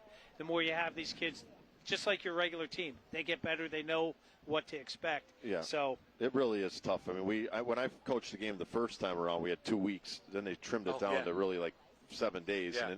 And probably half of those 7 days aren't even padded. You're getting a walkthrough, you're learning the system of the other, whoever's coaching in that particular year. And it really is. It's tough. Carr with a nice hanging kick. Mancuso tried to come up to grab it.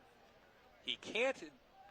It's dead right at the 42-yard line. 8:48 left in this third quarter. County gets the ball back up by 14.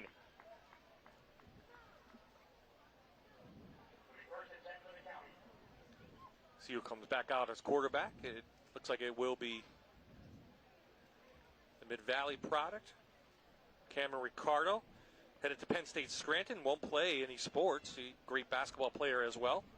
But, you know, Mid-Valley made a real jump last year. We had them, and they have, 5 players in this game. And the 5 truly talented players. I mean, we saw how good they were last year against Trail. They kind of, the first half, they were asleep. Trail was battling with them, and then they opened it up the second half, and their playmakers made the big plays. Handoff. That was Peanut Ayala, that's what they call him. I'm going to tell you a little something about Mid-Valley, and the longer I coach, I think the more I see this, and Jan, you'd probably verify this, but you can get a really good feel for how teams are going to be by how their track seasons go. When you see, a 4x1 track team, and it's 4 football players in that 4x1 track team, you know when the fall rolls around, you better have your defense ready to go, or it's going to be a long season. And Mid-Valley's that way. They're winning the district in track. They got a lot more kids doing more things, and it's showing on the football field as well. And you can really get a good read with teams by doing that each year. So Valley View should be pretty good this year. We'll be pretty good again this year. I'm not going to lie. We should be pretty good. The track was pretty good. So trips now to the near side. Again, man-to-man. Cardinal sets his feet. Nice pass right by Mackinder, and he's done that all year for George Hawanitz. He's really built himself into a great receiver. He is. He's going to go to college, I think, and play on defense. And who knows what will happen. I mean, I think once they see him catching some balls, he might switch quick. But, hard worker, was great for us in his 4 years at Valley View. And it's, again, same thing showing here tonight. And he's putting on a nice show. He's got a touchdown this evening. Go ahead, Bob. Figure Law first down. They're inside city territory down to the 36-yard line. I just told Keith walking off the field, just run 2 plays. You got deep balls to Mackinder and throw it up to Tallow. Don't make it hard. It's an easy game. Tallow's not even in the game. Ricardo's going to take off. QB sneak. Hit by Rosario from Dunmore. Headed to Clark University. Play football, likes fishing after a short game. And again, here's Rosario. We just talked about the Mid-Valley quarterback and his teammates. Took that one into his hands. Got some, hey, I'll take 4 yards on a first down. Absolutely. So the drive continues for the county team.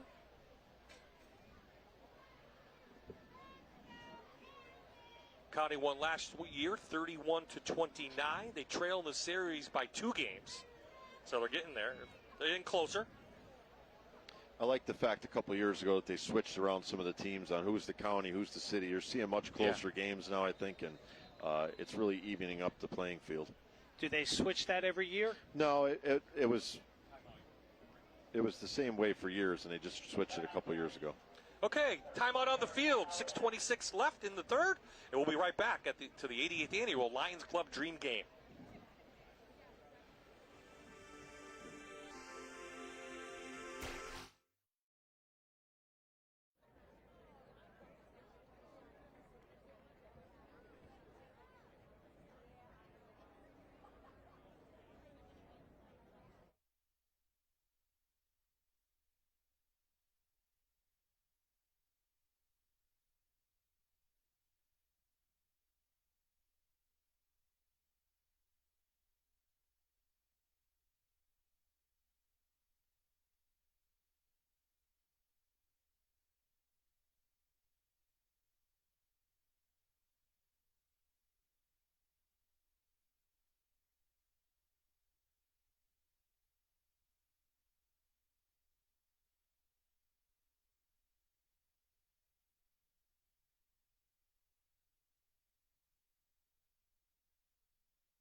We're back from Veterans Memorial Stadium where the county leads the city 21-7. Joining me now is Alan Hekowski. He's the district manager for the Lions Club, district governor for the Lions Club. Alan, talk about the relationship that the Lions Club has with the Lackawanna Blind Society. The Lackawanna Blind Association has been the recipient of the funds from the Dream Game for many years. As I said, this is our 88th annual game, and just in the past 25 years, the Dream Game proceeds have raised almost $350,000 for use of the Blind Association. As we spoke, the Scranton Lions Club is celebrating their 100th anniversary this year, so we're looking at our centennial celebration of service to the community with many of the projects that we've done over the years. I know that you said that's an exciting thing coming up, but talk about this Dream Game and why it's something that everybody has scheduled on their calendar. The Dream Game, again, it's the longest running high school all-star football game in the country. It's interesting talking about players that from 30, 40, 50 years ago, they still remember their time here. Again, just the excitement of these are the finest young men that are coming out of this. A lot of them, it's their last football game they'll be playing. Some go on to college, many of them don't, but this gives them the opportunity to play one final game as an all-star. Well, Alan, thanks for having us here tonight. Thank you for having me, and thanks for covering the game, and have a nice evening. You too. Bob, back to you. Yeah, we really appreciate the Lions Club allowing us to televise what the last 4 or 5 games here has become a tradition. Still get the big crowd and still can enjoy it on your TV at home. Inside the Allied Services red zone, County on the move. Inside handoff, they give it to Schmidt. He can't get through, so it brings up a third down and goal.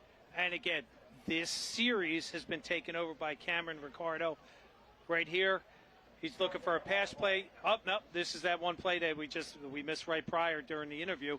He just took this in, and look where he's doing. He's hitting, spinning, getting down there.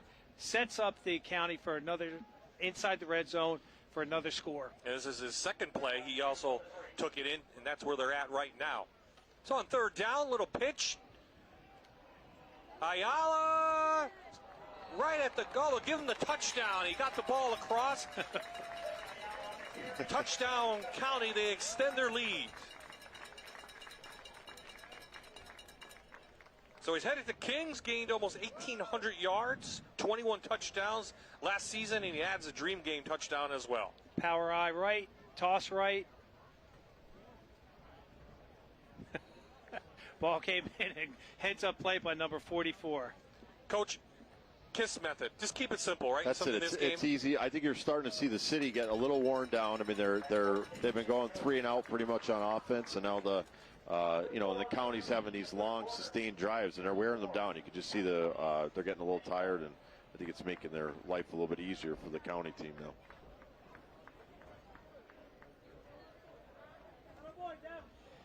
Mesco Glass is the area's leader in commercial, home, and auto glass since 1930 and a proud sponsor of the Dream Game.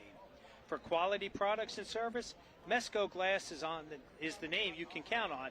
Check us out at mesco.com. Bob I, Jan Sechak, Valley View head coach George Hawanis. And George, I don't know if many people know, and they do if they watch us. We had Valley View on last year, but your son wasn't in the game we televised because he hurt his knee. What's his status right now, and how's he doing? He looks good. He's finishing up his rehab, and he's been doing some things with us, 7-on-7s, and going through practices. So he's good as far as that end goes, and we'll just kind of see how it progresses, and hopefully we'll have him for week 1. Okay, Chris, let's go down to you with the guy who just scored the touchdown, excuse me. Yeah, Devin Ayala from Mid-Valley. Talk about that play right there. Some great blocking for you up front. You got another county touchdown. Feels amazing to be able to put more points up on the board for my boys. We all came so close within the last week, and it's just a great feeling. Not even for just me, but for all of us. Everybody in the stands rooting for the county team. It's a great feeling. It's got to be a great feeling. You had an awesome senior year at Mid-Valley. Your whole team, your senior class, really representing the school well. This has got to be special having your teammates here too. Yeah, definitely wish there was more of them here, but we make do with what we have, and we're just out here playing ball. All right, Devin. Good luck the rest of the game. Thank you. Smallsy from Paul Peck on the move. Inside county territory. Get him the ball. He's a speedster. City has good field position. Well, Coach, you said, Schmalzi, you had a hard time covering him, and you guys were playing the zone. Here he goes on a kickoff return and almost breaks it. I think he's I thought he was one of the best athletes we played against last year. I put him in my top 3. I mean, he can run. He's a good cover guy. He's got great hands. I'll tell you a funny story. My son Dylan plays in the Blue Mountain Baseball League in Allentown, and Schmalzley's on his team. Schmalzley's the center fielder on his team. So that tells you something. Yeah, he's a legit athlete. He's a legit athlete. He's going to Fairfield, of course, to play baseball. So last year he hit .429 to Schmalzley, 30 hits, 16 RBIs for a good Buckhorns team. Soma down the middle, and see if a flag comes out. They try to get Schmalzley on the little pattern in the middle, and he got held up, but no flags down. So Amanda now with a special guest. Let's go down to her on the city side. That's right. Joining me now is Mabret Levant. For a lot of the guys on the field with you, this is their last football game that they'll be playing in. But for you, you're going to continue your football career. Talk about playing next year at Florida Central Tech. It's going to be an experience, adventure definitely. I've never been in a warm area. I've stayed up here my entire year, my life. And I'm excited to learn what they have down there, what they do down there, because it's different from Pennsylvania football. Florida football is a whole different thing, yeah. All right, but your brother Roman is one of the best kickers in the country right now. He's actually playing at IMG. What's it going to be like for you to have your brother just an hour and a half away where you can experience his high school football while you're playing college ball? It's going to be amazing. I get to hang out with my dad and my brother at the same time, and I get to see his games, which is exciting. And, yeah, I'm just excited for this. Last question for you. Before you committed to Florida Central Tech, you were committed to play baseball in college, but you changed your mind. Only 1 year as a high school quarterback. What went into that decision-making for you? I went down to a camp at South Carolina University with my brother. I was watching a 7-on-7, a bunch of high school players playing it, and I was just like, I don't really have anything going on for me in baseball. I should actually just take a chance at football and see what happens. Yeah. Well, what a chance that you took. Good luck next year, and congratulations on being here tonight. Thank you. Bob, back to you. Great story, Jan. Mabret Levant going to go. Never left the area, going to go to Florida. It's about this weather down there. We're getting him acclimated now. And, it shows what a great athlete he is, stepping right in, playing quarterback. And, City's on the move now. And again, Cresswell comes back with, Coach Jervis's wing tee. That was that counter cross that they love to run with that misdirection. Need a quick touchdown. They'll get the ball back if they can score. To the air. Schmalzl over the middle. In and out of hands. It's intercepted. Picked off in the end zone by the county. Nice catch by Noah Perchinsky of Riverside. Wow. Noah headed to Ursinus to play. Here we go. Again, sets up real nice. Soma sees a beautiful ball, and he just read it well. And again, just like we saw in that earlier, the tip ball, I thought, Coach, he was going to take a knee, but actually... Well, it's an all-star game. You want to get your name in the paper here, so. And again, Riverside, Coach Armstrong's going to be, yep, that's my boy. Nice job. Again, into double coverage, George. Yeah, I mean, they should double cover Schmalzley. I'd double cover him, too. I don't know if it's legal or not, but that might be what they're talking about down there now. But if they didn't double cover him, they should. And you can see it a little bit there. I don't think that was man. It looked like the other secondary guy came off his man to make a play, and I'm not sure if that's legal or not. So we'll get Mike Sarah's going to talk it over. But, again, there are Lackawanna County coaches up here observing this dream game. They do it every year. So I think that's exactly what's going to happen, Coach. Good call. Shouldn't be two guys there. No, especially the way the rules are with you. It really should be a one-on-one. You saw it a little bit before, too, when the one guy was wide open and somebody came from the other side of the field to make a play. That was a defensive coordinator from Lackawanna Trail came out and asked those questions. Here we go again. So right here is what we're talking about. Yeah. 11 kind of playing a zone.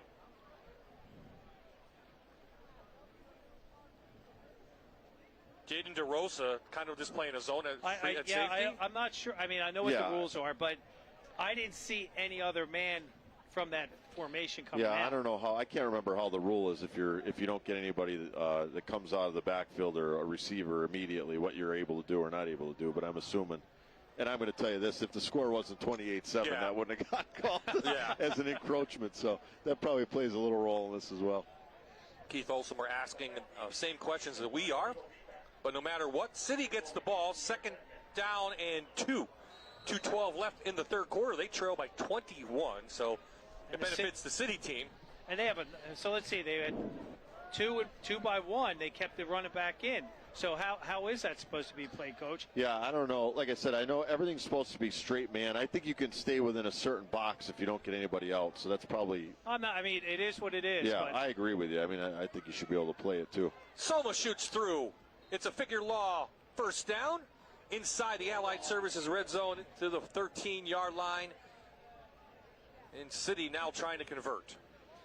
And here we go, right in here. Soma's taken over. This has been a great drive by the City offense. The offensive line is starting to take a little bit of charge now, and they're starting to move that defensive line. Now, with that being said, County's done a nice job rotating all their players and making sure they're getting that playing time. There you saw Coach Jervis, 19th season overall. He's at Lackawanna Trail right now. 115 wins. That's his overall coaching record. He coached the county back in 2011, and we talked about how they switched a little bit, switched some teams up. So his team now part of the city. Brinkman to the outside, puts his head down, and Alex Brinkman inside the Allied Services red zone. First and goal, City. Let's go to Amanda now on the City side. That's right, guys. I have Sean Herbert here. You saw him at halftime receiving his award for his work in the community. Sean, what are some of the community service projects that you're involved with? Yeah, coming from a Catholic high school, service has always been an important thing in my family, and whether it's volunteering at different animal shelters or libraries with my mother, and just giving back to the community, working hard on and off the field has been an important thing in my life for me. It's incredible and a great honor. And tonight's a night that we're celebrating all of you seniors and your future plans. Can you talk about where you are off to next? I'll be attending Temple University in the fall to study sports management. Awesome. Well, good luck at Temple in the fall. Bob, we'll come back to you. Good luck to Sean at Temple. Third and goal now coming up. That should be the last play of the third quarter. And the score will be 28-7 County. When we come back, City has the ball, trying to cut into the lead. It's the Friday Night Rivals opener, Scranton's Lions Club 88th Annual Dream Game. You're watching Allied Services Friday Night Rivals, presented by Tom Hesser Dealerships. Special presentation of the 88th Scranton Lions Club Dream Game.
Over 7,000 here at John Hens's Veterans Memorial Stadium in Peckville for the 88th Annual Scranton Lions Club Dream Game, the unofficial kickoff to the high school football season. These are graduates from 2022, making their their last football experience. Bob I, Jan Sechak, George Hawanitz up in the booth, Chris Kaharski, Amanda Kuhl on the sidelines. We'll be back. It's first down and goal for the City, trailing in this one. Jai behind goal A, touchdown City. After the extra point, they get the ball back. So they get back into it a little bit. Nice little drive put on by the City team. That's what they needed. And again, now the rugby rule comes into effect. You score, they have to kick off to you to keep this game interesting. Again, right there, they just go with the wing tee, the power up inside. Nice job. And this game could change really quick now, right? You get a score here, you get the ball back, you get another quick score, and it's before you know it, it's 28-21, and they're right back in it. Well, that happened last year. So on for the extra kick is Lackawanna Trail's Xander Bell. It is up and through, and it is 28-14. And now Chris is on the sidelines with one of the players. One thing you have when you have a 6'3 receiver is a great target on the outside in the fade pattern. Ethan Tallow is one of those guys. 3 catches in that first half, big ones, including the touchdown. Talk about your experience so far here at the Dream Game. It's just been a thrill and a pleasure to be here. I love these kids. We connected on day one, great chemistry, and it's just a great honor and tribute to be here. Obviously, playing for the Blue Devils these past 4 years, you've had a lot of team success as well. It's great to have your Old Forge teammates here as well. Yes, it's a tremendous honor to play with Nick and John. Great kids, great football players, and I'm just happy to be a part of the team with them along here. All right, good luck in the second half. We'll see if you get some more catches. Ethan is headed to East Stroudsburg University to play some more football.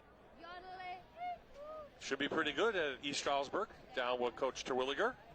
Nice to see some guys staying local and playing football, either Division III or Division II. It's always, you're fortunate if you get a chance to go to the next level because it is so tough and the competition is stiff at those levels.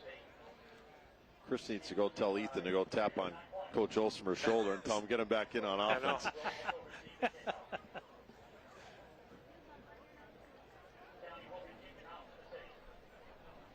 So City gets the ball back, even though they scored. As Jan just said, the rugby rule. So nice kick by Cole. And they'll bring it up past the 33, and we'll go to Amanda now on the City side. That's right. Joining me now is Christian Kohut. Christian, about a week of practices with all these guys. How long did it take for you guys to establish that chemistry and form these friendships that are clearly evident on the sidelines? Well, around the first or second day, we were already connecting, so we were just getting used to each other and having fun with it. What are some of your fondest memories from this week of practice and from tonight's game? Just getting to play with some of the best athletes in our area. It's an honor, so. I'm going to ask you just because I'm also a Pitt alumni, but talk about your future plan. Oh, he's off. Sorry. They're yelling Kohut. Nope, we held him up. That's okay. Got 20 seconds. You got to answer that. I think what she was going to ask is she went to Pitt. We know she went to Pitt. She was going to ask him about Pitt. Because that's where he's going to play. He's not playing, but he's going to University of Pittsburgh. And Steelers fan as well. So Soma in. City trailing, trying to get back in. Throws it over the middle to a wide open receiver and loses the ball. Tough play right there for the City. As was catching that was Kieran Kias from Dunmore, who coughed it up. The county recovers.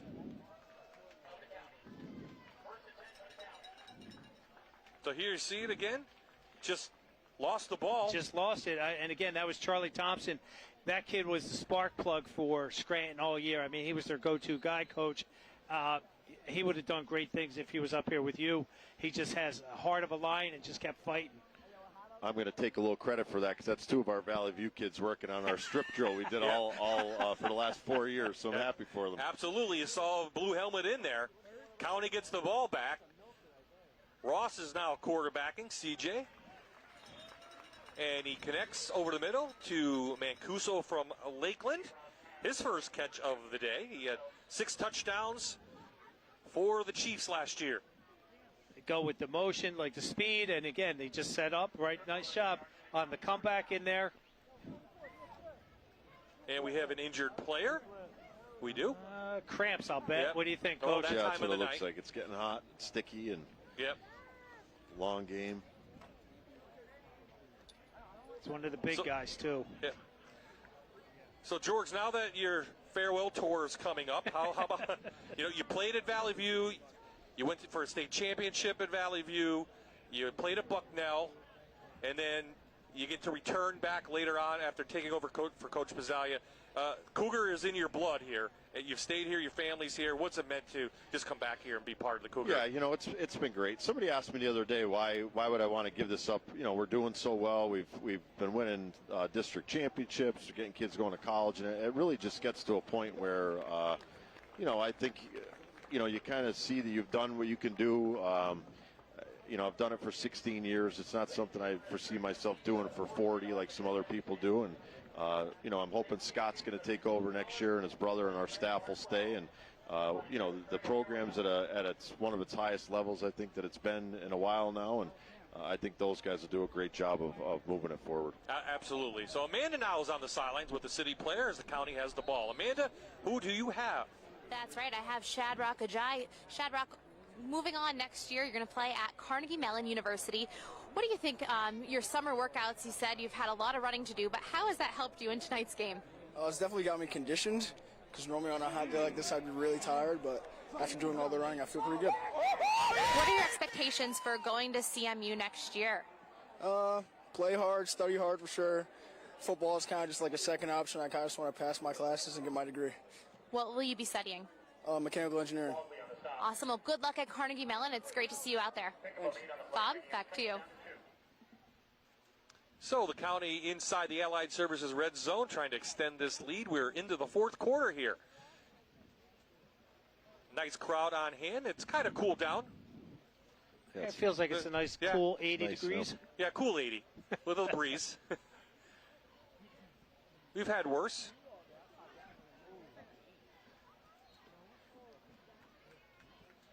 Hand off to is that Ayala? Yep. Devin Ayala carries that one. Yeah, they went offset fullback right there. They pulled the backside guard. Let's clear it up, and he has good vision, and he had to punch that in there. Again, good defense by the city.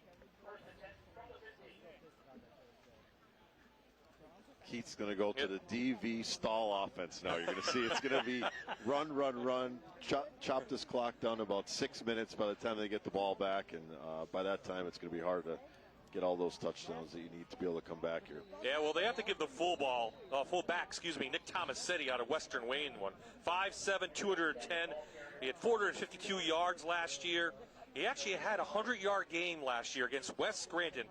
28 carries, 192 yards, and a touchdown for Tomasetti. He's a tough kid. He's got that low center of gravity, which makes him really difficult to take down, as you saw there. But right there, credit the defensive tackle playing the 3 technique for the city on that one. That was Austin Brisland from Dunmore. Did a nice job. Didn't get blocked, and he shut that play down. To the eye, to the ground, inside the 10, to the 8. Boy, Michael Golay does a nice job scraping from that middle linebacker spot all the way to the left-hand side. Comes off his block. Yep. You were talking about Tomasetti before. I know Coach Wolf will sorely miss him as a graduate this year. He filled in last year. They had so many injuries. He was really their one cog that they had as the year went on. They played him at fullback, tailback. He was kind of their offensive weapon by the end of the year, and he did a great job for them at Western Wayne. So on 3rd and 3, they bring in 3 receivers. Ross to the shotgun. Going to come back with a tight end screen. They practice this, and it will pay off for a county touchdown. Tim Kizis from Delaware Valley carries it in. He's headed to Susquehanna University for track and field. Coach Jan, I wonder where that play came from. The pass to from the Delaware Valley quarterback, I think, right, to the Delaware Valley tight end for a touchdown. Yeah, the day I came up on Saturday, they were practiced this the first 2 plays of the game. Well, it's not like there's a different coach on this. That's what I'm saying. Keith didn't have to go too far in his pocket to pull that one out, did he? And Kizik was going, come on, tight end. Oh, guaranteed. All at halftime, he was nudging him in the locker room saying, come on, coach, you got to get me one tonight. Don't drop the ball. Cole with the kick, and the lead is extended. 34-14, 8:09 remaining in the 88th annual Scranton Lions Club Dream Game. You're watching Allied Services Friday Night Rivals, presented by Tom Hesser Dealerships. Special presentation of the 88th Scranton Lions Club Dream Game.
Northeast Rehab is proud to be presenting sponsor for this year's Scranton Lions Club Dream Game. Northeast Rehab is the region's top provider of sports medicine, physical medicine, and rehabilitation and neurology.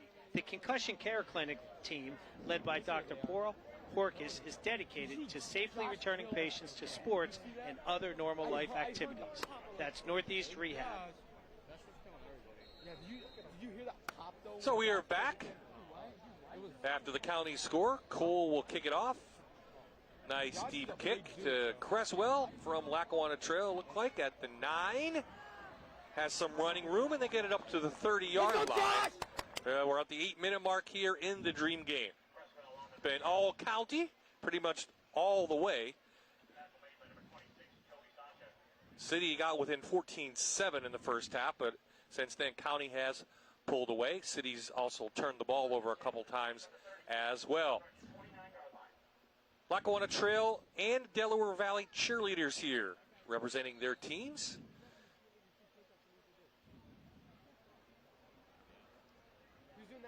So, Brett Levant back in at quarterback for Wallenpaupack. And he's going to just throw it up, and it's off the helmet? Was that Quigley? Off his helmet, I think. It was. It was Quigley. It is Quigley, and it was off his helmet. And again, does a nice job. Look how patient he is, looking to go downfield, trying to make something happen. Wait. Ball comes right in. Yep, bounces right off his face mask.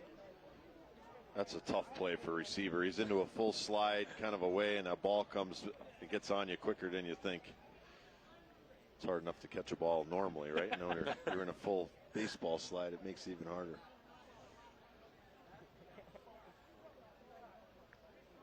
So it stops the clock, 7:53. Last year, City put on a miraculous comeback. Not sure if it's in the cards tonight. They shoot through for a figure law first down. That is Cody Cresswell from Lackawanna Trail. And not much, let's see much urgency now in the City. This is that double reverse. Here it is, the Sally play with Cresswell running it. And Coach, you mentioned, hey, when you have kids that know your system, you're going to rely on them. And that's what Coach Service has done. He's probably run, we call that scissor trap. He's probably run that scissor trap now at Trail for every year that he's been there, multiple times in a game. So probably does it in his sleep. Happy birthday, by the way. Speedy Levant takes a player out, has a figure law first down inside county territory. Levant is so good. I mean, we played, when you had him and Schmalzi on the same team, I mean, you had him running around and throwing the ball deep. You had Schmalzi being able to make plays, and you see what he's able to do. A couple plays before, scrambling around, throwing on the run, and now, a little quarterback run there, which, huge weapon for Coach Watson. Doc Watson up there at Ballpack was speaking volumes about those kids, how hard they work, their work ethic, and how much they just love playing football. He definitely is wishing they were coming back. He's crying in his in his dinner tonight. So Levant will roll out to Cresswell. Tripped up. It's funny, I heard Coach Jervis, when he calls trips, I used to call that Miami. And we use City and State, Miami and Florida, and they still call it that. So I was like, all right, now that's going back 22 there years. You go. Those Tunkhannock days. Yep, Parchinski with the tackle. Steve and I have known each other for a long time. I went to Montrose just about up until I was a sophomore when I moved down here. So Steve was a Tunkhannock guy. We played baseball against each other, midget football against each other. So he's been entrenched in that for a long time.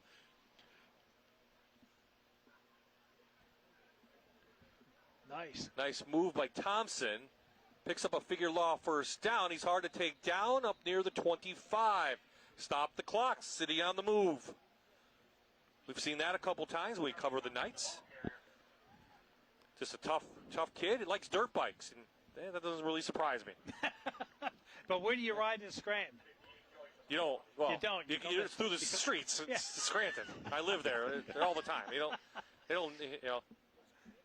Let's go down to Chris now. I think he's got the cheerleaders from Delaware Valley. Chris? Yeah, I came over. I was trying to get these pumped up, so let's get them pumped up with the Dr. Todd Smile Cam.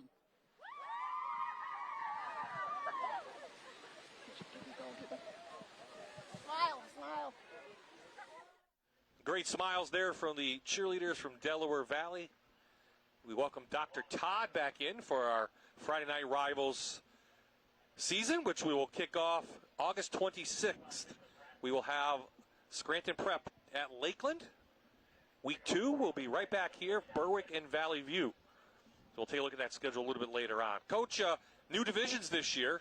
You guys voted on it, and to 3 divisions kind of evens out, you think? Yeah, I think so. I mean, it doesn't really change much for us. We're pretty much playing the same teams anyway, because we always played the teams from Division 1 when we were in Division 2. But, I think for some of the schools, definitely it's a nice change. And there's everybody's kind of playing the same teams, which makes it a little more fair, I think, when you get to the end of the year. Down the middle of Schmalzy. And he makes the catch for a city touchdown, 23 yards. The Buckhorn connection connects. He's going to catch a touchdown here. He's going to go tomorrow to Blue Mountain League and probably hit a home run in this game. That's quite an athlete. There you see the pass. Nice job. Again, he just got that speed we talked about. He got behind them, and there's the corner and the free safety looking at each other. And the city will get the ball back. So you just never know in a game like this. Couple big scores, you're right back into the game. And that's what keeps these fans here. I mean, this is a great turnout for such a warm day in July here and for such a great cause. And he's so tough to cover. I mean, you can come right back and probably run that play 2 or 3 more times in the next series, and you might get the same result. Or he could break it off on the kickoff. Let's take a look at some of the Lackawanna divisions right now coming up for this season. There you see what Valley View is in with. Abington Heights, Prep, Delaware Valley down to 5A, Scranton, North Pocono, Valley View, and Wallenpaupack. Some good teams in there, some contenders for at least their districts. You guys, Delaware Valley and Scranton Prep. How about Division 2? And then Dunmore, Honesdale, Lakeland, Mid-Valley, West Scranton, and Western Wayne. That looks very competitive as well. Yeah, and Lakeland's going to be probably the one to be knocking off. And Western Wayne, I'll tell you, I think Janiszewski is his. Yeah, he's Luke's back. The boy. So, he's built a good program up there, Coach Wolf. He does. He's done a great job, and I could just tell you, because we had a passing scrimmage against Lakeland, they're going to be good. I mean, they have speed. You're talking about a District 2 sprinter in Siemens. You're talking about Division 1 players at tight end and defensive end, and I mean they're going to be a legit 2A football team. Absolutely. That's why they're on our schedule. I don't miss a thing. The great Karnak That's over right. here. You're going to get a great week 1 and week 2. I'll tell you that. Two great matchups in those first 2 weeks. We'll take a look at Division 3, maybe now because of the timeout on the field. 4:15 remaining. Division 3, more like part of Division 3 last year in District 4. So Carbondale, Holy Cross, Lackawanna Trail, and Old Forge back in A now. We'll have that game mid-season. Wow, okay. Riverside and Susquehanna. Again, I think it's very competitive. Old Forge, I think, is the favorite in that division. I think they are. Coach Schubeck will always say no. We're rebuilding, and we've got to get better, stronger. Coach Jervis has done a great job at Trail. Carbondale. They're going to be the dark horse this year. I talked to Coach 2 weeks ago. He's real excited because they got the kids coming in from the what's the other? What's another school? Yeah, the other school that's feeding in. He said they had 3 or 4 kids. I don't know if they have Mountain View or Elk Lake. It's one of the schools. So he was excited about that. So they're going to be pretty good this year.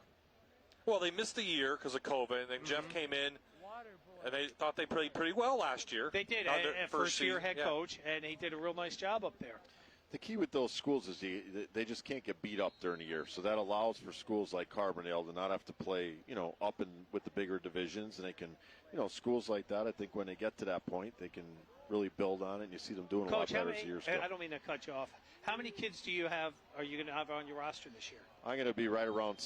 I think we're almost at 65 right now. Okay, piggybacking off of that because, like you said, like a Carbondale and those other schools that don't have to play you now, they might only have 30 kids. And that's really what happens, or in the high 20s, and that's it's attrition as the year goes, as you get guys hurt and you're playing some of these bigger schools. It really is tough to keep putting out a good product, I think, each week. So this will allow teams like that to be able to go out and do what they do, not get beat up week by week, and who knows what happens by the end of the year. I'm glad you have Berwick on the schedule, not because we're televising it, but that rivalry has existed now for the last decade or so. It does. We've had some really good games. Even Crestwood, we play this year, non-league, which has been a really big game for us. And we've played Dallas for the last 6 or 7 years. They're off, but we've had some really nice games with those crossover games, and we've never really had the luxury of playing down or anything like that. We've always had to play up, but we like the level of competition we play each year. So a little double reverse. Quigley to the outside, has speed. Quickly down the sidelines, inside county territory. They'll mark him out at the 46-yard line. Make it around the 46. Well, again, little trickery coming in. And again, you got less than 4 minutes to go. Here we go. We've seen this play before, but I don't know if he was trying to set up for a pass or not. Even right here, he starts to set up. He looks like he was ready to throw. They had a guy running a deep post down the middle, and he just was covered and decided to tuck it, which worked well for him. So figure law first down at the 47. City with some fight in them. And don't think these kids don't want to win this game, because they do. Soma back. Down the middle. Beautiful ball. Good defense by McIntyre. Breaking that one up. Amanda on the sidelines with the City. All right, I'm with Sean Norton from Scranton High School and Joey Marzacki from Dunmore. Both guys are heading to ESU in the fall, but were you guys friends prior to this game? No, I had no idea who this man was. Met him a week ago, and we seem to be, we're getting to know each other a lot more. So you guys aren't the only ones that are going to East Stroudsburg. You're rooming with another player? Yeah, my buddy Cameron, his brother's on the team, Kieran. We're all from Dunmore. I'll be rooming with him, and we're just real excited. We're actually in the same building, though. We're going to be on the same floor. Yeah, we'll be on the same floor. What will you guys be studying in the fall? I'll be nursing. I'm going for teaching. History. Okay, so we have a nurse and a future teacher coming up. Some great guys here at the Lackawanna County Dream Game. Guys, good luck. All right, thank you. And that's what's cool about this game. They didn't even know each other, and they're going to the same school. That's what the college is all about, getting that experience. I'm going to tell you, that's football right there. That interview is football in a nutshell. It's the relationships you make while you're playing. And here's whether you're playing on the same team or opposite teams during the year and get to play in this all-star game. That's football right there. I mean, you could bottle that and put it on every press clipping you could see why kids should play football. That's it right there.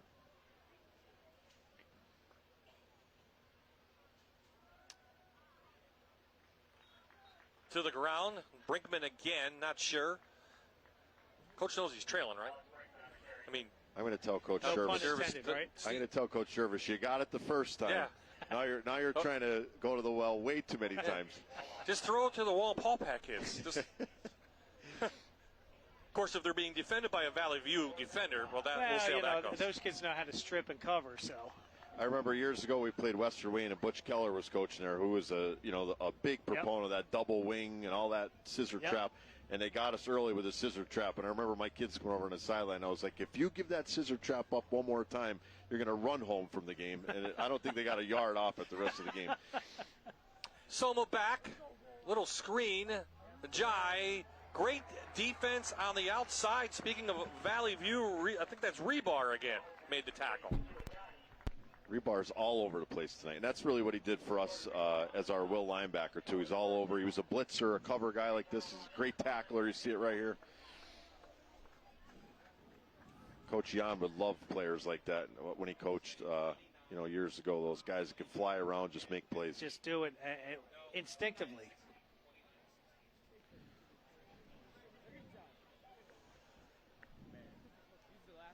Jordan's a really interesting story. I told you before he had diabetes, and he's, type 1 diabetic. He wears a pump, does a good job with his diet and things. And then last year he actually had surgery. He had surgery on his calf muscles. He was getting compartmentalization, I think it was called, syndrome. So he was getting almost like a blood would kind of clump up in his legs, and he had the surgery done. take care of all his cramping and problems that he had. And so you see, he's really one of those kids that's come back from a lot to make plays like that. Marcinkevich, the speedster, to the outside. Makes one move and gets inside city territory to the 44-yard line. And we know he has speed. And he almost got to some the hits outside. Coming there, too, with that speed. The stop and go, the juking. Just comes across, speed sweep. And you'll see right up in here, it just stops and then boom. Just that little burst and that middle linebacker coming. Couldn't get that hit on him. So Sean McInder had a touchdown, a couple breakups, and he'll be one of our Allied Services player of the game. And the other one will be Ethan Tallow, who had a big first half for the county team. As it looks like the county will get closer to evening this series out. You're killing me, Bob, with this stuff because I'm up here sad. We have to replace all these guys now that we see making all these plays, and I'm not looking forward to that. See Rebar running all over the place making plays. You got McIntyre making plays. Randall's made some plays. I mean, Coach, it only took 4 years. It clicked finally. People want to ask me why I'm getting out. There you go. I don't think the well is dry, I don't think that's the reason. Yeah, you have 60 players. The well's not dry. No, you see it here on the game. We really have great kids. People are saying about coaching, and I always think coaching's really overrated. You got to have good kids. We've had great kids, in my 16 years here and the years even that I played here, prior to me coaching is, Valley View's never really had a dry well. We have great kids that bust their butts for us, and, you see it in games like this and during the season as you'll roll into week 2. Well, Coach, I know you're being modest, but a lot of it does fall on your shoulders. And we always say, if we could just coach again. I mean, the responsibilities that get heaped upon you, and you've done a great job with your staff, which I don't think you've had a lot of turnover. No, we've had a pretty good, the staff's pretty much stayed together, which makes a difference. I mean, you see that in a lot of these high school programs with the turnover versus no turnover, and the teams usually do the best, seem to keep their coaches all the way through.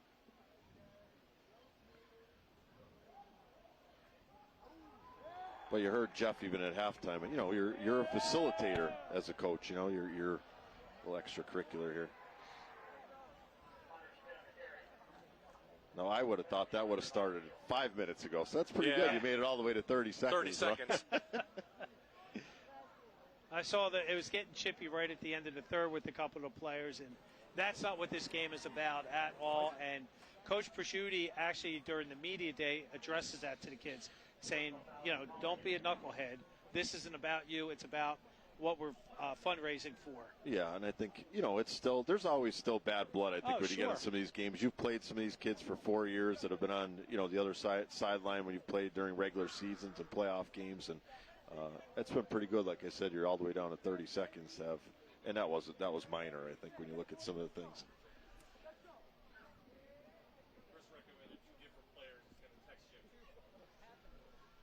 So should be the last. Oh.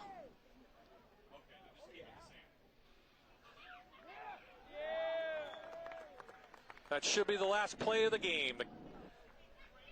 The 88th Scranton Lions Club Dream Game is in the books. The county wins 2 in a row. The final score, 35-21. Coach Olshamer gets the bath and probably felt pretty good tonight. I was going to say, that's a lot of ice. Felt pretty good on the new turf. They better not get any Gatorade on that new turf, I'll tell you that. That's right. Looks okay. Looks I hope okay. That's clear.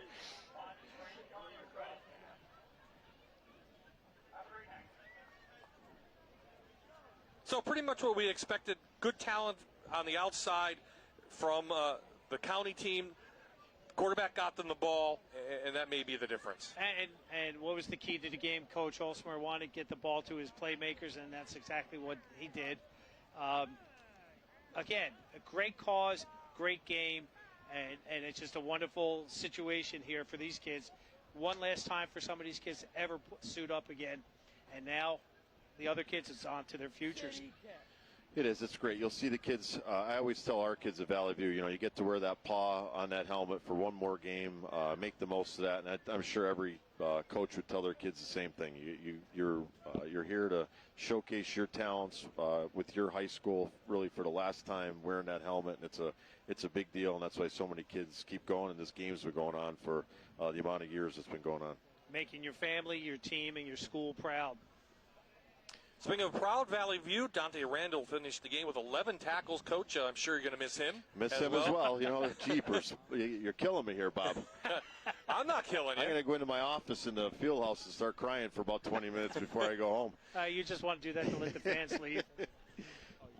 Every coach, I think, that watched this game either here or on TV, you're going to miss the players as well because, a lot of these guys play for 4 years, some of them 2 or 3.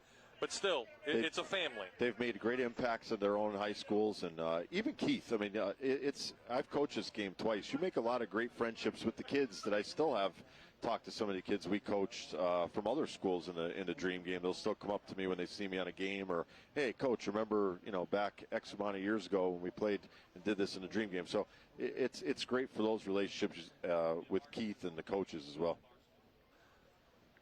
So both coaches quickly into the huddle because family and friends want to see them after this game, no matter what the score was.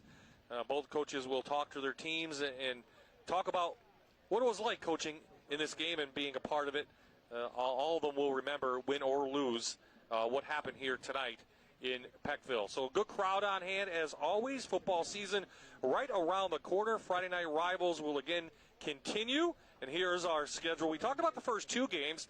Paul Pack, and hopefully we'll be down for Wilkes-Barre as they open up their brand new field at the high school. It looks beautiful. The facilities down there, the high school is absolutely gorgeous. And then this is going to be a good one, too. September 16th, Danville versus Loyalsock. Our first trip of the year to District 4, Danville, Loyalsock, 2 in AAA that are going to be very good. A lot of state talent on both teams. So that's our Friday night rivals schedule. We're looking forward to it, August 26th. So this is kind of a warm-up for our team. Did a nice job tonight in the heat. George, thanks for joining us. I appreciate you having me. Good luck on the farewell tour. You think you're going to get some gifts when you get to the visitors? Not. I don't do it for that reason. I know you don't. You didn't know? I don't know. I doubt it. Okay. Probably some guys will give me a thank God you're leaving, I think, more than anything. I know the officials will give me a gift at the end of the year. Thank God you're out of here. So. Well, good luck this season, and good luck to you and Adam, and you. hopefully he stays healthy, and really all the guys stay healthy. So we're getting pictures now, and it's really holding up our interviews. So we'll get to those very shortly. This is the most important part right here, Bob. You want the pictures after the game. Memories. That's what you want.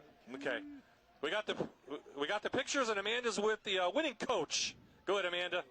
Coach, congratulations on a game well played. You've played in this game. You've coached this game. You had a special message for these guys. A lot of them, this might be their last football game they ever play. So what was that message that you had for them? It's a really it's a cool experience. Coaching in it is really, it's a lot of work, like the logistics of everything. But it's a fun time as a player. It's special because, like I just told them, you're not going to see these guys and talk to each other every single night, but you're going to go to a high school game 10 years from now, and you're going to have your kids with you, and you're going to talk about that night that you guys played in the Dream Game and the experiences that you guys had, leading up to the game and everything. It's just a special event. Coach, thank you so much. Congratulations. We'll head over now to Chris, who's with some special players from tonight's game. All right, we're here with 2 of the players of the game to help the county win tonight. Let's start with Ethan Tallow from Old Forge.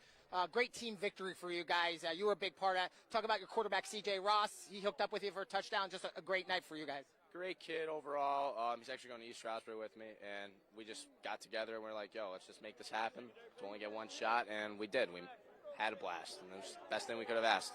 And Sean McInerney, one more win on this field. Had a lot during your career. Good game on offense and defense. You also hooked up with C.J. Ross. So, again, nice team victory. Yeah, it was great.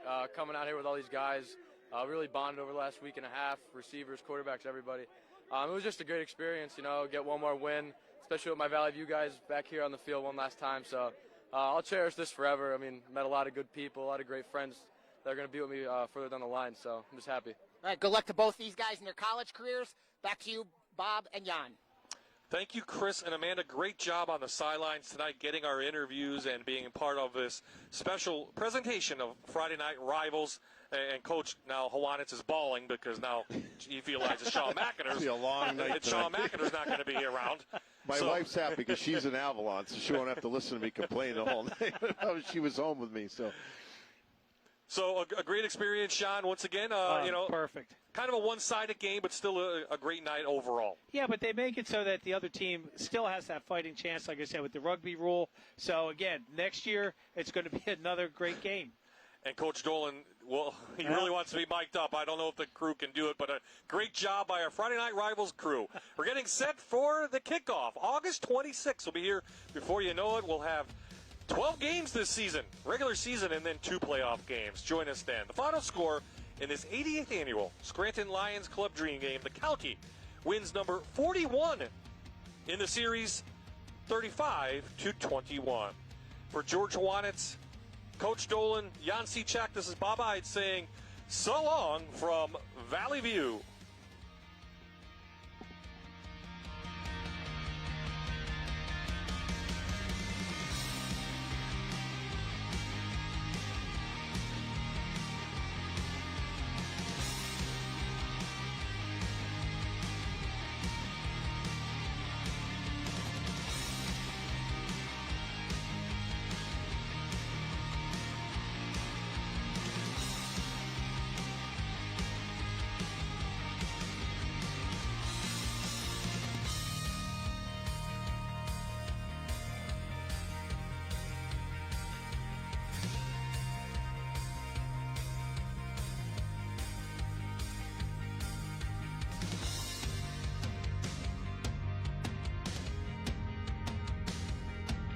You're watching Allied Services Friday Night Rivals, presented by Tom Hesser Dealerships. Special presentation of the 88th Scranton Lions Club Dream Game.